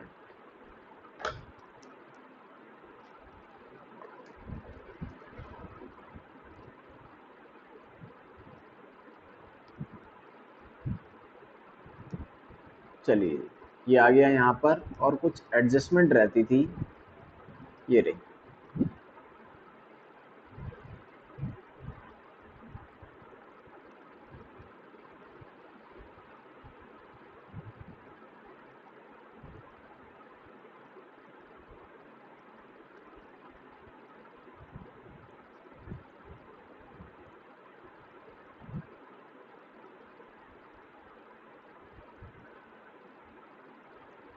ठीक है, ये क्वेश्चन हो गया हमारा पूरा का पूरा।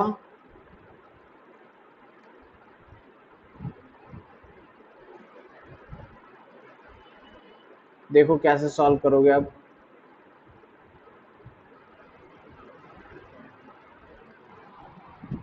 चलिए साइड में बना लेता हूं अपना ट्रेडिंग एंड पीएनएल, और यहाँ कर लेते हैं इसको सॉल्व।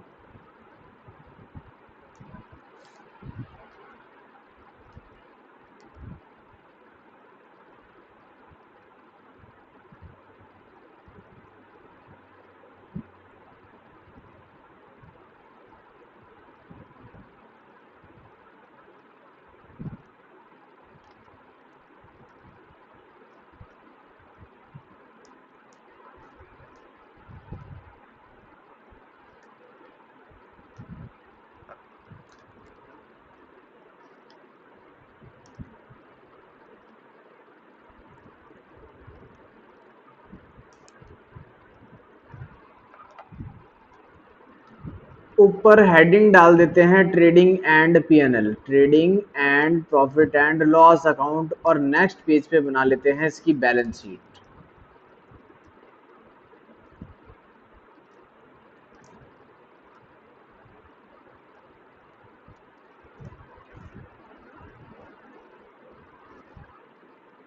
ये लीजिए जी, साथ में बैलेंस शीट भी ड्रॉ कर ली, बैलेंस शीट। बैलेंस शीट इधर आ जाएगा हमारा एसेट्स, और लेफ्ट साइड में आ जाएगी हमारी लायबिलिटी। तो आप जब भी क्वेश्चन करें फुल प्रेजेंटेशन के साथ करें, कोई शॉर्टकट यूज बिल्कुल नहीं करना है। देखिए जी, जब भी आप क्वेश्चंस को सॉल्व करेंगे तो सबसे पहले एडजस्टमेंट्स देखेंगे। एडजस्टमेंट देखा मैंने, पहली एडजस्टमेंट कहती है फर्नीचर के बारे में। तो फर्नीचर का मुझे पता है, फर्नीचर का डेप्रिसिएशन, जो फर्नीचर का क्या है हमारा डेप्रिसिएशन है, वो कहां पर आता है पीएनएल में। तो बीच में से मैं आधे पीएन इसको आधा कर लेते हैं, ऊपर बना लेंगे ट्रेडिंग और नीचे बना लेंगे PNL. To depreciation on furniture, ये यहां पर लिख दो। अब चेक करो फर्नीचर कितने का है, फर्नीचर है 20,000 रुपए का। एसएलएम लगाना है या डब्ल्यूडीवी लगाना है? अगर डब्ल्यूडीवी है तो 20,000 में से पहले ये वाला 2,000 माइनस करो, 18,000 पे 10% लगा दो। लेकिन लिखा है ओरिजिनल कॉस्ट पे डेप्रिसिएशन लगाएं, तो 20,000 के ऊपर डेप्रिसिएशन लगा दो, कितना लगेगा 10%, 2,000 रुपए। अब फर्नीचर में चलो, फर्नीचर 20,000 का है जिसपे पहले से डेप्रिसिएशन कितना बना है 2,000 रुपए, 2,000 का डेप्रिसिएशन और है। जब आप यहां पर फर्नीचर लिखेंगे तो 20,000 रुपए के फर्नीचर पे पहले पुराना वाला डेप्रिसिएशन माइनस करेंगे, प्रोविजन वाला, कितने रुपए 2,000 रुपए, और करंट ईयर का भी डेप्रिसिएशन माइनस करेंगे, कितने रुपए 2,000 रुपए। फिर यहां पर वैल्यू लिखोगे 16,000 रुपए। तो प्रोविजन फॉर डेप्रिसिएशन अगर किसी भी क्वेश्चन में गिवन हो तो इमीडिएट उसको फर्नीचर में से या जो भी एसेट्स है उसमें से लेस कर दें, और कोई ट्रीटमेंट नहीं करना।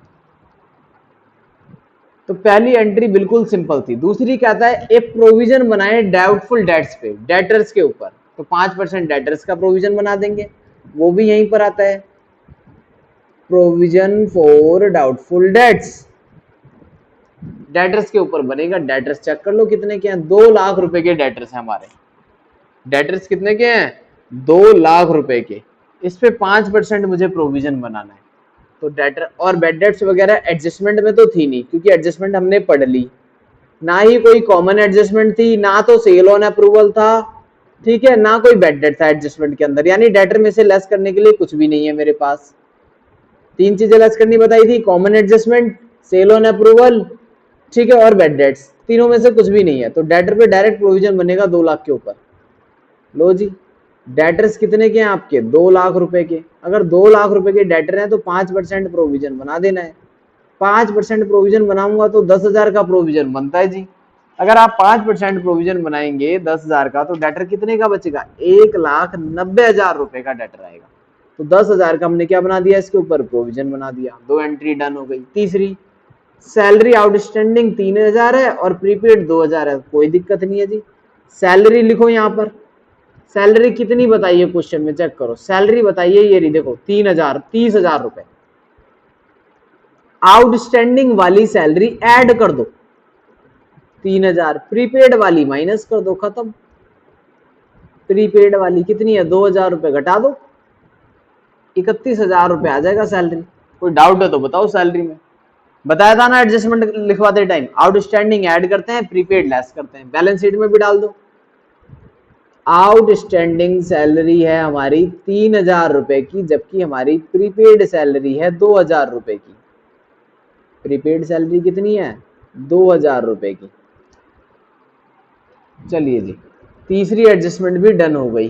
चौथी एंट्री, इंश्योरेंस अमाउंट 2,000 प्रीपेड है, तो इंश्योरेंस देखो कहां पर है इसमें, इंश्योरेंस ये मिल गया, इंश्योरेंस भी मिल गया, 12,000 रुपए का है, इसको भी डाल दो। टू इंश्योरेंस, इंश्योरेंस अगर 12,000 रुपए का है तो इसमें से प्रीपेड माइनस कर दो भाई, प्रीपेड लेस हो जाएगा। प्रीपेड कितना है हमारा, 2,000 रुपए का, तो कितना आ जाएगा, 10,000 रुपए, खत्म। इंश्योरेंस 10,000 बचेगा, साथ में बैलेंस शीट में भी जाएगा। लो जी यहां भी लिख देते हैं, प्रीपेड इंश्योरेंस, जितनी भी एडजस्टमेंट है पहले वही सॉल्व करनी है आपको ध्यान से, 2,000 की। अगला है आउटस्टैंडिंग ऑफिस एक्सपेंस 8,000 रुपए, तो ऑफिस एक्सपेंस की बारी आ गई। ऑफिस एक्सपेंस, ऑफिस एक्सपेंस कितने रुपए हैं चेक कर लेते हैं। ऑफिस एक्सपेंस ये रहे 12,000 रुपए के। अगर ऑफिस एक्सपेंस 12,000 रुपए हैं तो इसमें आउटस्टैंडिंग कितना है, प्लस कर लो आउटस्टैंडिंग ऑफिस एक्सपेंस। आउटस्टैंडिंग था 8,000 रुपए, तो 8,000 जोड़ दिया इसमें, 12 और 8 20,000 रुपए आउटस्टैंडिंग ऑफिस। साथ में बैलेंस शीट में भी डाल दो इसको। आउटस्टैंडिंग ऑफिस एक्सपेंस कितने रुपए था ये, 8,000 रुपए। आउटस्टैंडिंग ऑफिस में भी डाल दिए 8,000 रुपए, तो डी एडजस्टमेंट हो गई, ई भी हो गई। एफ कहते हैं स्टॉक विड्रॉ कर लिया पर्सनल यूज के लिए, इसके लिए तो मुझे जाना पड़ेगा परचेज के पास, तो परचेज आएगी यहां पर। इस परचेज में से माइनस करना पड़ेगा जो भी पर्सनल यूज के लिए स्टॉक है, इसको बोलते हैं हम ड्राइंग। ड्राइंग कर ली हमने,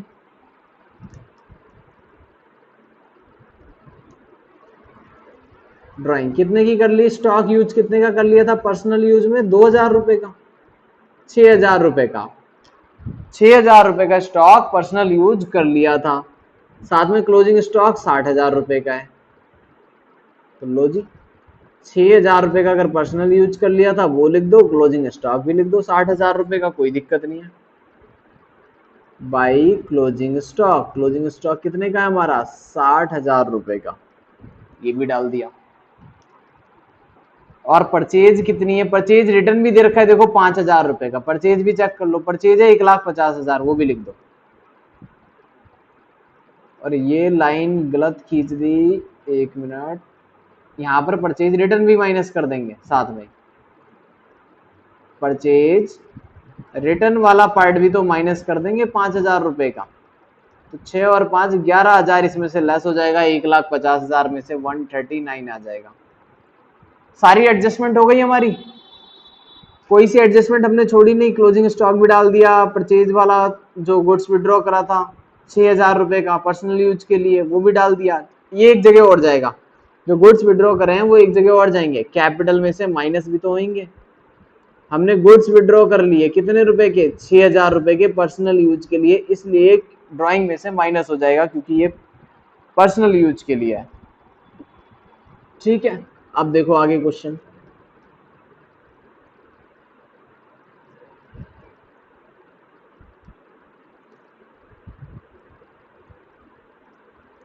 अब क्वेश्चन में कुछ भी नहीं है, जैसे ही आप एडजस्टमेंट कर लेंगे तो क्वेश्चन में कुछ भी नहीं बचेगा, सिंपल हो जाएगा क्वेश्चन बिल्कुल।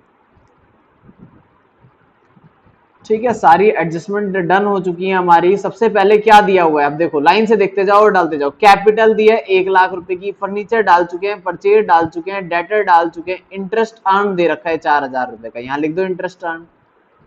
इंटरेस्ट अर्न कितने का, पीएनएल में डाल दो 4,000 रुपए का। अगला देखो सैलरी डाल चुके हैं, सेल्स डाल दो, सेल्स है 3,21,000 रुपए की।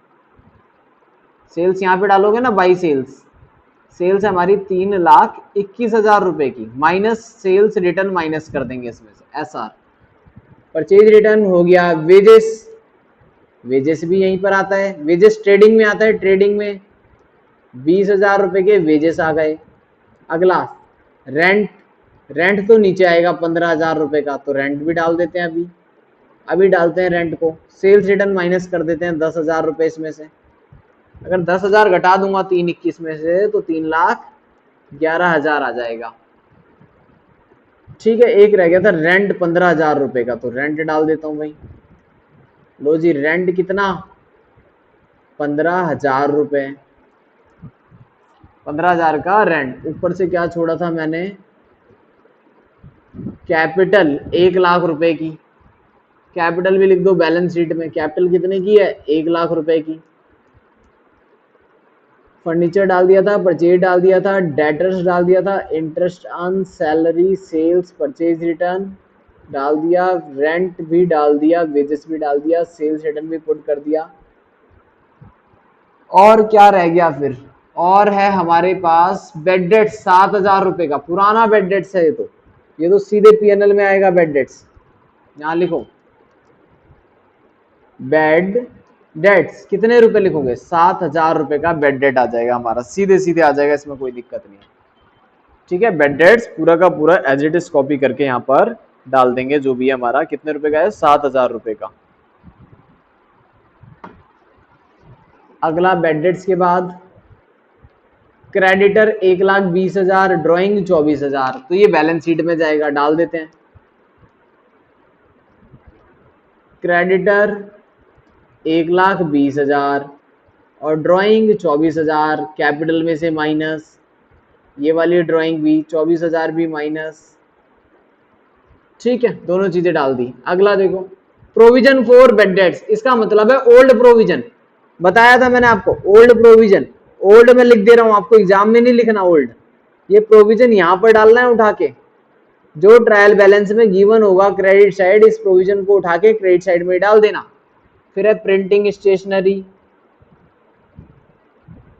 प्रिंटिंग एंड स्टेशनरी 8,000 रुपए। इंश्योरेंस ऑलरेडी डाल चुके हैं, दोबारा मत डाल देना। ओपनिंग स्टॉक 50,000 का, ऑफिस एक्सपेंस डाल चुके हैं, प्रोविजन फॉर डेप्रिसिएशन हो गया, ओपनिंग स्टॉक और डाल देते हैं 50,000 का। फटाफट देखो ओपनिंग स्टॉक, ओपनिंग स्टॉक कितना डाल दिया हमने, 50,000 रुपए। यहां तक बताओ कोई सी ऐसी एडजस्टमेंट जो तुम्हें ना समझ आई हो। पहले डेप्रिसिएशन लगाया फर्नीचर पे, यहाँ पे भी लिखा फर्नीचर में से माइनस किया। प्रोविजन फॉर डाउटफुल डेट्स बनाना था, प्रोविजन यहाँ पे लिखा, डेटर में से माइनस किया। सैलरी आउटस्टैंडिंग थी, यहाँ पर ऐड कर दी बैलेंस शीट में लाइबिलिटी में। सैलरी प्रीपेड थी, यहाँ से लेस कर दी बैलेंस शीट में एसेट्स में। इंश्योरेंस प्रीपेड था 2,000 रुपए का, बैलेंस शीट में एसेट्स में चला गया। आउटस्टैंडिंग एक्सपेंस था, यहाँ पर जोड़ दिया, साथ में बैलेंस शीट में कहाँ चला गया, लाइबिलिटी में चला गया। स्टॉक पर्सनल यूज के लिए निकाला था तो परचेज में से माइनस किया, साथ में कैपिटल में से लेस किया। क्लोजिंग स्टॉक 60,000 रुपए। टोटल लगा दो, किसी के पास कैलकुलेटर है तो टोटल लगाएं फटाफट से। 3,11,000 प्लस 60,000, 3,71,000 रुपए। साथ में इधर है हमारे पास ग्रॉस प्रॉफिट आ जाएगा, फिर माइनस का 50,000, माइनस का 139 और 20, 162, 1,62,000 रुपए का हमारा ग्रॉस प्रॉफिट आ गया। ग्रॉस प्रॉफिट कितना आ गया, 1,62,000। ठीक है,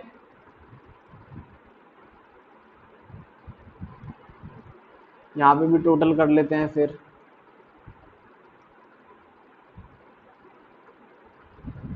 162 प्लस 4,000 प्लस 6,000, 172। ठीक है 172 माइनस कर देंगे 2000, 10,000, 31, अगेन 10, देन 20, 15, 7 और 8। ये आ गया आंसर 69,000 का, 69,000। ये हो गया हमारा नेट प्रॉफिट। नेट प्रॉफिट निकालने के बाद आप जाओगे बैलेंस शीट पे और बैलेंस शीट में प्लस कर दोगे नेट प्रॉफिट 69,000। ठीक है, इस तरह से क्वेश्चन की फिनिशिंग करेंगे। 69,000 कैपिटल 1,00,000 रुपए थी, 1,00,000 में से हमने माइनस किया सबसे पहले कितना 6,000 रुपए ड्राइंग वाला, फिर 4,000 रुपए ड्राइंग वाला, प्लस कर दिया कितना 69,000। तो ये हो गया हमारा, एक मिनट, 1,00,000 माइनस 6,000 माइनस 24,000, 24 है प्लस 69, ये आ गया हमारा 1,39,000, 1,39,000 प्लस कर लो इसमें 3,000 रुपए और 8,000 रुपए और 1,20,000 रुपए, 2,70,000 रुपए का टोटल हो गया ये। किसी को कोई समस्या है, कोई एंट्री नहीं समझ में? अच्छा क्लोजिंग स्टॉक यहाँ लिखना भूल गए, क्लोजिंग स्टॉक भी लिख देंगे यहाँ पर। क्लोजिंग स्टॉक कितना था भाई? क्लोजिंग स्टॉक था हमारा, ये दिया लास्ट में 60,000 रुपए का। क्लोजिंग स्टॉक कितना आ जाएगा हमारा 60,000 रुपए का। प्लस कर लेते हैं अब 16,000 रुपए प्लस 190 प्लस 2,000 रुपए प्लस 2,000 रुपए और प्लस 60,000 रुपए, टोटल आ गया 2,70,000 रुपए। यहां तक किसी को कोई समस्या है तो बताओ। फाइनल अकाउंट में बैलेंस शीट बनाने तक का क्वेश्चन मैंने आपको कराया, इसमें कोई प्रॉब्लम्स है तो बताएं। ठीक है, ये हो गया हमारा, ये क्वेश्चन मैंने आपको एक कराया था, देखो फटाफट से, बड़ा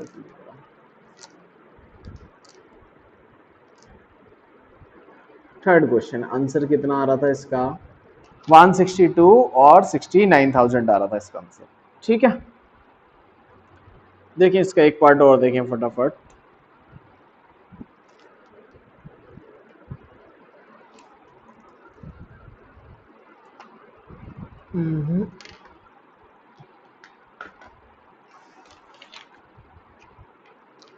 ये क्वेश्चन एग्जाम में आया हुआ है, जो फर्स्ट क्वेश्चन है, ये एग्जाम्स का क्वेश्चन है आपके, एज इट इज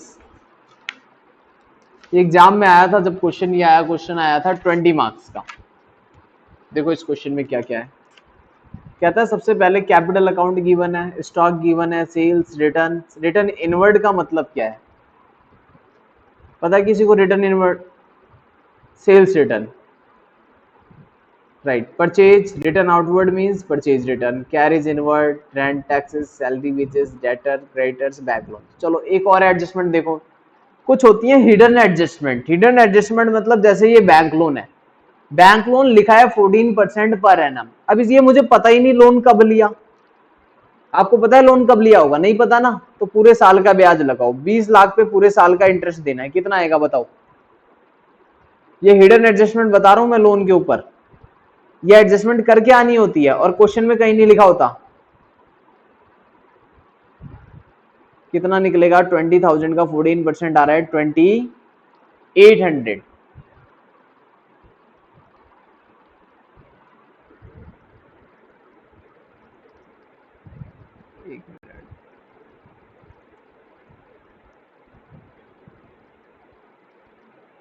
ठीक है, इस पे 20% कितना आएगा और 14% कितना आएगा 2,800, यानी इंटरेस्ट इतना देना है। बट यहां पर देखो इंटरेस्ट कितना दिया है बताओ, 1,100 रुपए। इसका मतलब क्या है बताओ? बैंक लोन 14% के हिसाब से बनता है 2,800 रुपए, बट बैंक इंटरेस्ट कितना पे कर रखा है हमने? 1,100 रुपए का। ये एग्जाम्स का क्वेश्चन है इसलिए थोड़ा सा एडवांस है। अब 1,100 रुपए अगर इंटरेस्ट पे कर रखा है तो 1,700 रुपए और पे करना पड़ेगा। इसका मतलब 1,700 रुपए इंटरेस्ट आउटस्टैंडिंग है, टोटल तो 2,800 ही होगा, तभी तो 1,100 प्लस 1,700 तब बनेगा 2,800। या फिर क्वेश्चन में डेट बता दे, डेट हो सकता है एडजस्टमेंट में बताइए तो मैं इंटरेस्ट वहां से लगा लूंगा। अगर मान लो ये बोलेगा जैसे 31 दिसंबर है कि 1 जुलाई को लोन लिया, तो मैं 6 महीने का इंटरेस्ट लगा लूंगा। फिर 2800 की जगह कितना लगेगा, 1400 इंटरेस्ट लगेगा। 1400 लगेगा तब भी 1100 दिया है, तब 300 आउटस्टैंडिंग हो जाएगा। तो इंटरेस्ट ऑन लोन हमेशा ध्यान से पूरे साल का ही लगाएं जब डेट ना दिया हो। अगर डेट गिवन नहीं है तो आप पूरे साल का इंटरेस्ट उस पर कैलकुलेट करें। ठीक है, इससे रिलेटेड एडजस्टमेंट कर लेंगे हम। Printing, stationery, bank, discount. आप बताओ डिस्काउंट कैसे पहचानोगे, कौन सा इनकम है कौन सा एक्सपेंस। डेबिट वाला खर्चा हो सकता है या एसेट्स हो सकता है, तो ये खर्चा है, ये वाला हमारी इनकम है। क्रेडिट वाला क्या हमारी इनकम है। फर्नीचर एसेट्स है। जनरल एक्सपेंस खर्चा है। इंश्योरेंस खर्चा, पोस्टेज खर्चा, cash and balance assets. Travelling expense खर्चा है। ड्राइंग, ड्राइंग में चला जाएगा।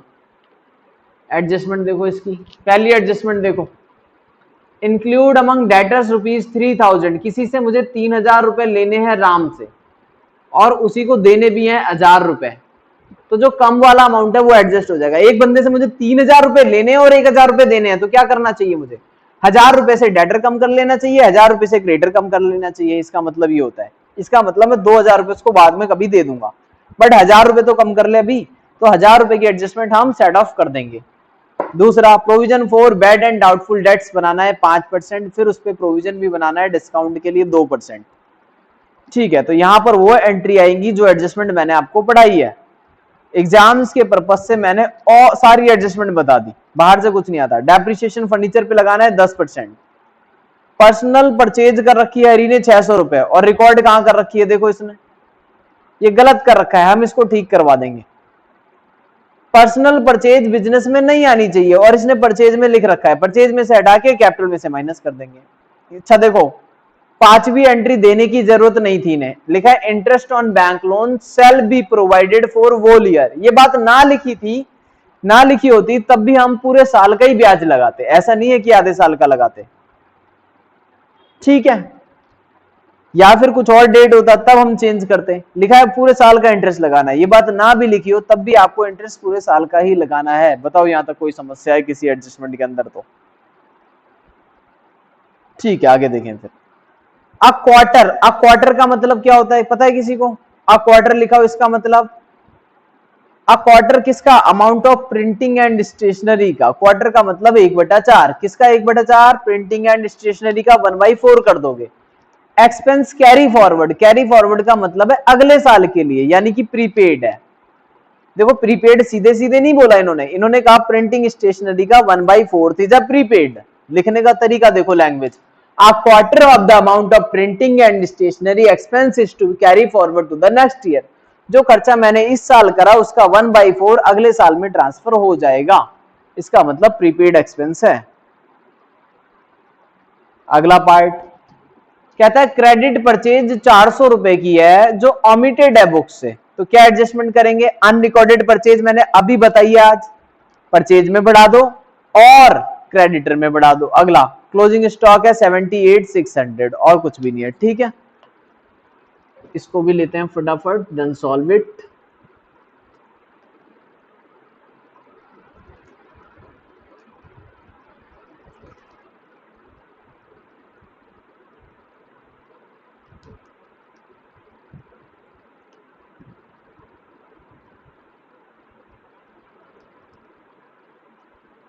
चलिए जी, ये हो गया अपना।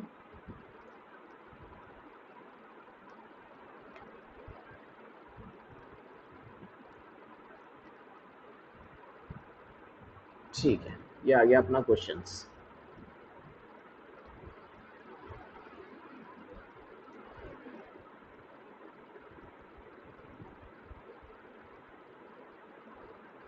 इसकी एडजस्टमेंट उठा लेते हैं। द फॉलोइंग एडजस्टमेंट्स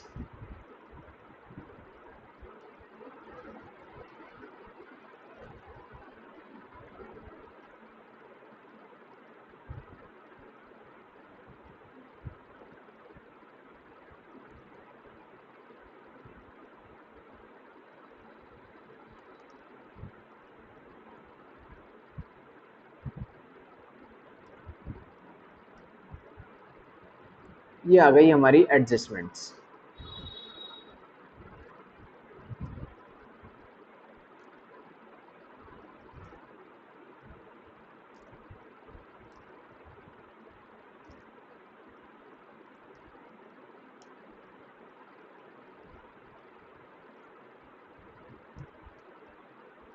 और यहाँ पर आ जाएगा कॉलम अमाउंट कॉलम, ठीक है डन। ऊपर हेडिंग डाल देते हैं इसमें trading and profit and loss account, trading and PNL, ठीक है।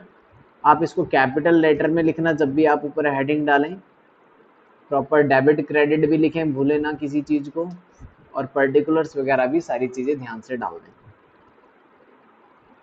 ठीक है। कोई भी चीज भूलने से नंबर कट सकते हैं, तो सारी चीजों का ध्यान रखें। इसको बीच में से ब्रेक कर लेते हैं अपना, यहाँ से कर लेते हैं। ऊपर बना लेंगे हम अपना ट्रेडिंग अकाउंट, नीचे बना लेंगे हम अपना प्रॉफिट एंड लॉस अकाउंट।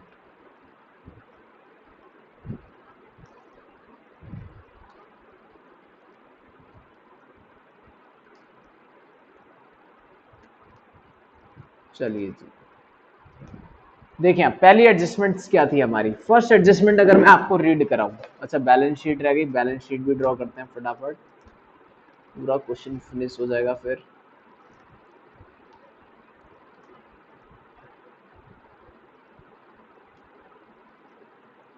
ये अपना बैलेंस शीट का फॉर्मेट आ जाएगा यहाँ पर, अपनी balance sheets, liability and assets, ठीक है। आगे का पार्ट देखते हैं अब इसका। लायबिलिटी और एसेट्स हमने लिख लिया। पहली एडजस्टमेंट कहता है डेटर्स में इंक्लूड है 3,000 रुपए, क्रेडिटर्स में वही पर्सन इंक्लूड है 1,000 रुपए। सीधे चलो बैलेंस शीट में इस एडजस्टमेंट का और कहीं कुछ नहीं होना, ऐसी एडजस्टमेंट है जो एक जगह जाएगी क्योंकि डेटर क्रेडिटर से रिलेटेड है। तो मैं यहाँ सबसे पहले लिख देता हूँ डेटर, कोई बात नहीं। डेटर में से 1,000 रुपए माइनस कर लेना कॉमन वाले, और क्रेडिटर में से भी 1,000 रुपए माइनस कर लेना। मुझे नहीं पता क्रेडिटर कितने के हैं, लेकिन उसमें से 1,000 रुपए माइनस हो जाएंगे। जो भी डेटर होगा उसमें से 1,000 रुपए माइनस हो जाएंगे, क्रेडिटर भी होगा 1,000 रुपए से माइनस हो जाएंगे। इस एंट्री के अलावा इसमें कुछ भी नहीं करना, पहली एंट्री में खत्म काम। फर्स्ट एंट्री कहती है कि किसी पर्सन से मुझे लेने 3,000 हैं, देने 1,000 हैं, तो 1,000 रुपए सेट ऑफ कर लो। 1,000 रुपए डेटर में से हटाओ, 1,000 क्रेडिटर से हटाओ। दूसरा पार्ट क्या कहता है, provision for bad and doubtful debts बनाना था 5%। प्रोविजन कितना बनाना था, डेटर्स के ऊपर 5% का प्रोविजन बना के देना था। डेटर्स के ऊपर जो भी डेटर होगा उसके ऊपर आप कितना बनाएंगे, प्रोविजन 5% बना देंगे। तो डेटर कितने का है मुझे वो चेक कर लेना पड़ेगा, उस पर मैं 5% प्रोविजन बना लूंगा और 2% डिस्काउंट बना लूंगा। तो बताओ प्रोविजन कहां पर आएगा, प्रोविजन भी डेबिट में आएगा, डाउटफुल डेट्स पे प्रोविजन भी आएगा, और प्रोविजन फॉर डिस्काउंट भी यहीं आएगा। प्रोविजन फॉर डिस्काउंट ये डेटर वाला ये भी यहीं पर आएगा। और देखो डेटर्स में से हम दो चीजें माइनस करेंगे, प्रोविजन डाउटफुल डेट्स वाला तो माइनस करेंगे ही करेंगे, प्रोविजन डिस्काउंट वाला भी माइनस करेंगे। एक लाइन छोड़ देनी चाहिए थी, 1 मिनट रुको। इसको लेस करने के बाद जो भी आएगा उस पे बनाएंगे हम प्रोविजन फॉर डिस्काउंट। मैंने बताया था आपको पहले ही, प्रोविजन फॉर डिस्काउंट सबसे लास्ट में ही माइनस होगा डेटर में से। तो ये एंट्री हम अभी कर लेंगे। डेप्रिसिएशन फर्नीचर पे लगाना है 10%, ये लगा देते हैं पहले ही। Two depreciation on furniture, depreciation on furniture, furniture 5,000 रुपए का है तो डेप्रिसिएशन लगेगा 500 रुपए बस। चलो बैलेंस शीट में फर्नीचर देखो, फर्नीचर 5,000 रुपए का था तो डेप्रिसिएशन लग गया अगर 500 रुपए, तो फर्नीचर कितना बचा, 4,500 रुपए का फर्नीचर बच गया। 4,500 का क्या आ जाएगा हमारा, फर्नीचर आ जाएगा। अगले पार्ट पे चलते हैं। पर्सनल परचेज 600 रुपए रिकॉर्ड कर रखी है इन्होंने परचेज में, ठीक है। तो परचेज में से एडजस्ट करवा लेते हैं इसको। देखो जब आप यहाँ पे लिखोगे परचेज टू परचेज, उसमें से पर्सनल परचेज पर्सनल वाली माइनस कर दोगे। पर्सनल कितनी कर रखी है अपने, 600 रुपए की ड्रॉइंग्स, ये घटा दोगे। साथ में ही कैपिटल में से भी तो लेस करना पड़ेगा मुझे पर्सनल ड्राइंग वाला पार्ट। ड्राइंग कर रखी है गुड्स की, गुड्स ले रखे हैं, पर्सनल परचेज कर रखी है 600 रुपए की, ये कैपिटल से भी माइनस करनी पड़ेगी। और देखते हैं एडजस्टमेंट क्या थी हमारी। पहली एडजस्टमेंट हो गई, दूसरी हमने लिख ली है, कर लेंगे अभी, तीसरी कर ली हमने, चौथी भी कर ली। पांचवी, इंटरेस्ट पूरे साल का लगाना है। इंटरेस्ट मैंने पहले भी आपको समझाया, देखें एक बार और, नीचे नहीं भी लिखी होती वो बात तब भी हम इंटरेस्ट पूरे, बैंक लोन मैंने कितने का लिया, 20,000 का, ये बात तो लाइबिलिटी में आ जाएगी। ये बात लाइबिलिटी में आ जाएगी कि बैंक से लोन ले रखा है मैंने 14% के ऊपर, कितने रुपए का, 20,000 रुपए का। इस पे इंटरेस्ट कितना लगेगा, 2800 रुपए। तो इंटरेस्ट तो खर्चा होता है, इंटरेस्ट लगेगा कितना, 2800 रुपए का, बट हमने पे कितना कर रखा है, सिर्फ 1100 रुपए। ये बात क्वेश्चन में बता दी 1100 रुपए, इसका मतलब 1700 रुपए मैंने पे नहीं करा होगा, ये आउटस्टैंडिंग है। जो आउटस्टैंडिंग है वो बैलेंस शीट में लिख दो, आउटस्टैंडिंग इंटरेस्ट बैंक लोन के साथ ही लिख दो, 1700 रुपए का इंटरेस्ट आउटस्टैंडिंग है, बस खत्म, ये एडजस्टमेंट भी खत्म। फिर कहता है प्रिंटिंग एंड स्टेशनरी का क्वार्टर अमाउंट, यानी कि प्रिंटिंग एंड स्टेशनरी पे चलते हैं, ये रहा 14,400 रुपए।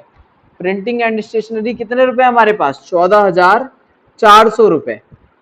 इसका क्वार्टर अमाउंट एडजस्टमेंट कर देते हैं फटाफट। प्रिंटिंग एंड स्टेशनरी 14,400 रुपए का 1/4 प्रीपेड है, कैरी फॉरवर्ड हो रहा है, प्रीपेड। तो 14,400 डिवाइडेड बाई 4, 3600 रुपए आया। तो 14,400 में से 3600 लेस कर दो, प्रीपेड है तो 10,800 रुपए यहां पर आ जाएगा, और जो 3600 प्रीपेड है वो चला जाएगा आपकी बैलेंस शीट में। Prepaid postage and stationery, printing and stationery था ना, प्रीपेड प्रिंटिंग, प्रिंटिंग था हमारा 3600 रुपए का प्रीपेड था, ये भी हमने यहां पर डाल दिया। अगले पार्ट पे आते हैं, ये एडजस्टमेंट भी हमने कर ली। क्रेडिट परचेज 400 रुपए की ओमिटेड है, ठीक है, एंट्री डाल देते हैं भाई, 400 रुपए की अगर क्रेडिट परचेज ओमिटेड है तो ये लो जी, देखो परचेज में जोड़ देना 400 रुपए, साथ में क्रेडिटर कहां पर है, क्रेडिटर में जोड़ दो 400 रुपए, क्रेडिटर अभी लिखा नहीं हमने, अच्छा ये लिखा, इसमें 400 रुपए जोड़ देना, क्रेडिटर में से 1000 रुपए माइनस हो गए थे, 400 रुपए एड ऑन हो जाएंगे। ये कॉमन एडजस्टमेंट वाली, कॉमन मतलब राम वाला, और ये परचेज अनरिकॉर्डेड वाला, ओमिटेड परचेज वाला यहां पर भी जुड़ जाएगा। हम ये मानेंगे कि हमने उधार में माल खरीदा था, ओमिटेड परचेज का 400 रुपए परचेज में भी जुड़ जाएगा और यहाँ पर भी जुड़ जाएगा। अगली एडजस्टमेंट किस चीज की है, एक एडजस्टमेंट रह गई होगी बस, लास्ट में दे रखा है क्लोजिंग स्टॉक 78,600 का है, इसके अलावा कोई एडजस्टमेंट नहीं है, तो क्लोजिंग स्टॉक भी डाल देते हैं यहाँ पर। एक मिनट, ब्लैक पेन कहाँ गया, ये रहा, बाई क्लोजिंग स्टॉक। तो क्लोजिंग स्टॉक भी डाल देंगे हम अपना 78,600, साथ में इसको बैलेंस शीट में डाल दो, वरना पिछली बार लास्ट में डालना पड़ा था। तो स्टॉक क्लोजिंग वाला, क्लोजिंग स्टॉक कितने रुपए, 78,600 इमीडिएट बैलेंस शीट में हमने ट्रांसफर कर दिया, ठीक है। अब देखो क्या क्या दे रखा है। सबसे पहले दे रखा है, एक एडजस्टमेंट मैंने कोई छोड़ी थी प्रोविजन वाली, वो अभी कर लेंगे। अब जो चीज दी हुई है वो मैं डिफरेंट लिख देता हूँ, जितनी भी एडजस्टमेंट थी वो सारी मैंने ब्लैक पेन से लिख दी है, तो आपको अलग से समझ में आ जाएगा कि हाँ ब्लैक वाले पॉइंट्स जितने भी हो सारे एडजस्टमेंट्स के हैं, ठीक है। हरी कैपिटल 76,690 की कैपिटल दे रखी है इन्होंने, 76,690 रुपए की, तो ठीक है, कैपिटल कहाँ पर आती है, बैलेंस शीट में, 76,690 रुपए हम बैलेंस शीट में लिख देंगे। फिर ओपनिंग स्टॉक दिया हुआ है, ओपनिंग स्टॉक कितने का दे रखा है, 46,800 रुपए का, इसमें हमें कुछ करना नहीं है। फिर सेल्स दे रखी है इन्होंने, सेल्स गिवन है 389,600 की, 389,600 अंदर इसलिए लिख दिया क्योंकि रिटर्न इनवर्ड था, 8,600 रुपए माइनस कर दो, 8,600 रिटर्न माइनस कर दोगे एसआर सेल्स रिटर्न के, तो 3,81,000 बच जाएगा, 3,81,000 रुपए। अगली एंट्री परचेज दे रखी है 3,21,700 रुपए की, ये ओमिटेड वाली एंट्री थी, ओमिटेड वाली डाल दी। ये कौन सी थी हमारी, ओमिटेड वाली। ओमिटेड के अलावा 3,21,700 रिटर्न आउटवर्ड, रिटर्न कितना कर दिया हमने, 5,800 रुपए का माल वापस भी कर दिया, ये माइनस कर दो, ये तो जोड़ लेना है। 3,21,700 घटा 600 जमा 400 और माइनस में 5,800 रुपए, ये आ गया 3,15,700 रुपए। अगली एंट्री पे आते हैं। परचेज हो गया, रिटर्न आउटवर्ड हो गया, कैरिज इनवर्ड। तो भाई कैरिज इनवर्ड कितना है? कैरिज है हमारे पास, कैरिज इनवर्ड है मेरे पास 19,600 रुपए का, ये भी डाल दिया। रेंट 4,700 रुपए, रेंट भी यही डाल दो, ये लो जी, रेंट डाल दिया 4,700 रुपए। अगला सैलरी 9,300 रुपए, सैलरी भी डाल दो। सैलरी में तो कोई एडजस्टमेंट भी नहीं थी, सैलरी एज इट इज आ जाएगी। टू सैलरी 9,300 रुपए की सैलरी भी डाल दी। अब सैलरी के बाद बताओ क्या है? सैलरी के बाद अगला है हमारे पास डेटर्स। डेटर्स वाली एडजस्टमेंट करनी है, अभी कर देते हैं। डेटर्स है 24,000 का और क्रेडिटर है 14,800 का। चलो एडजस्टमेंट कर लेते हैं इसकी। क्रेडिटर लिख देता हूं मैं, 14,800 रुपए का क्रेडिटर था, ठीक है। 14,800 का था, 1,000 घटा दो, 400 रुपए जोड़ दो। 14,800 घटा 1,000 प्लस 400, 14,200 रुपए आ गया ये क्रेडिटर का। और डेटर्स हमारा था 24,000 रुपए का। तो 24,000 में से 1,000 तो पहले ही चले गए, बचे कितने? 23,000। उस पर मुझे प्रोविजन बनाना पड़ेगा। उस पर क्या बनाना पड़ेगा? डेटर्स पे प्रोविजन बनाना पड़ेगा। 5% का प्रोविजन बोला है, 23,000 का 5% कर लेते हैं। 5% किया तो प्रोविजन आ गया 1,150 रुपए। 23,000 में से अब 1,150 घटाओ, 23,000 माइनस 1,150, ये आ गया 21,850 रुपए। अब इस पे 2% प्रोविजन फिर से बनाओ, डाउटफुल उसका डिस्काउंट का 437 रुपए आ रहा है, 437।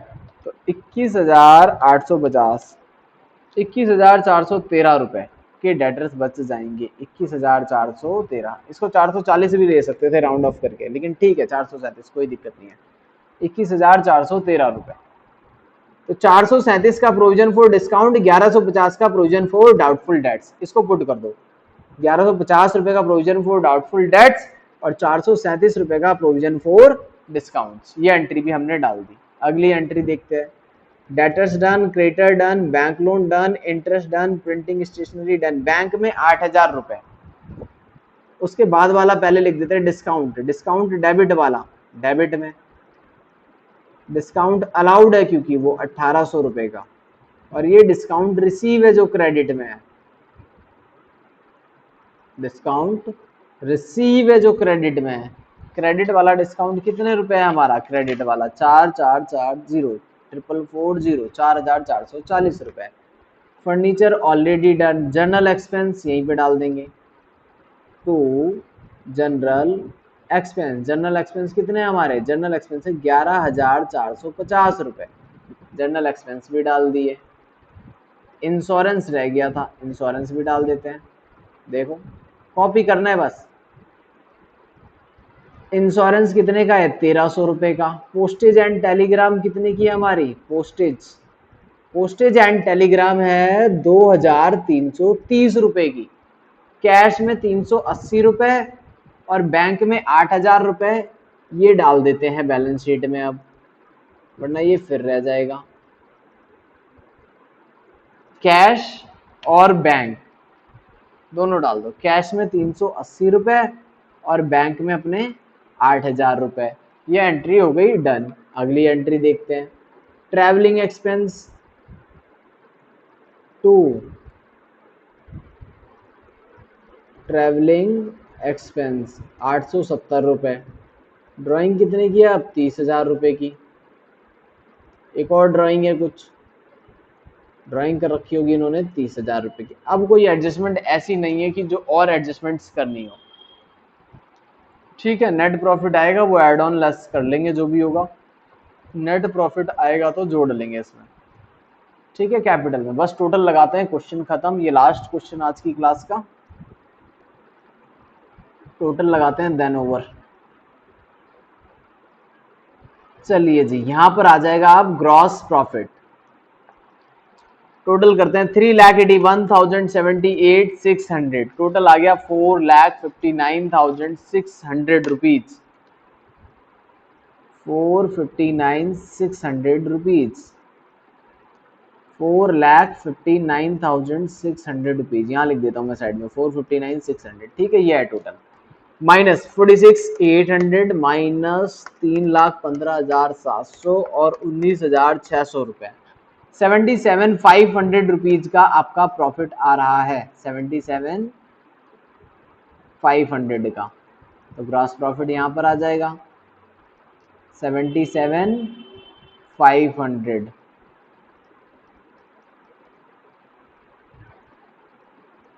देखो अब अगला पार्ट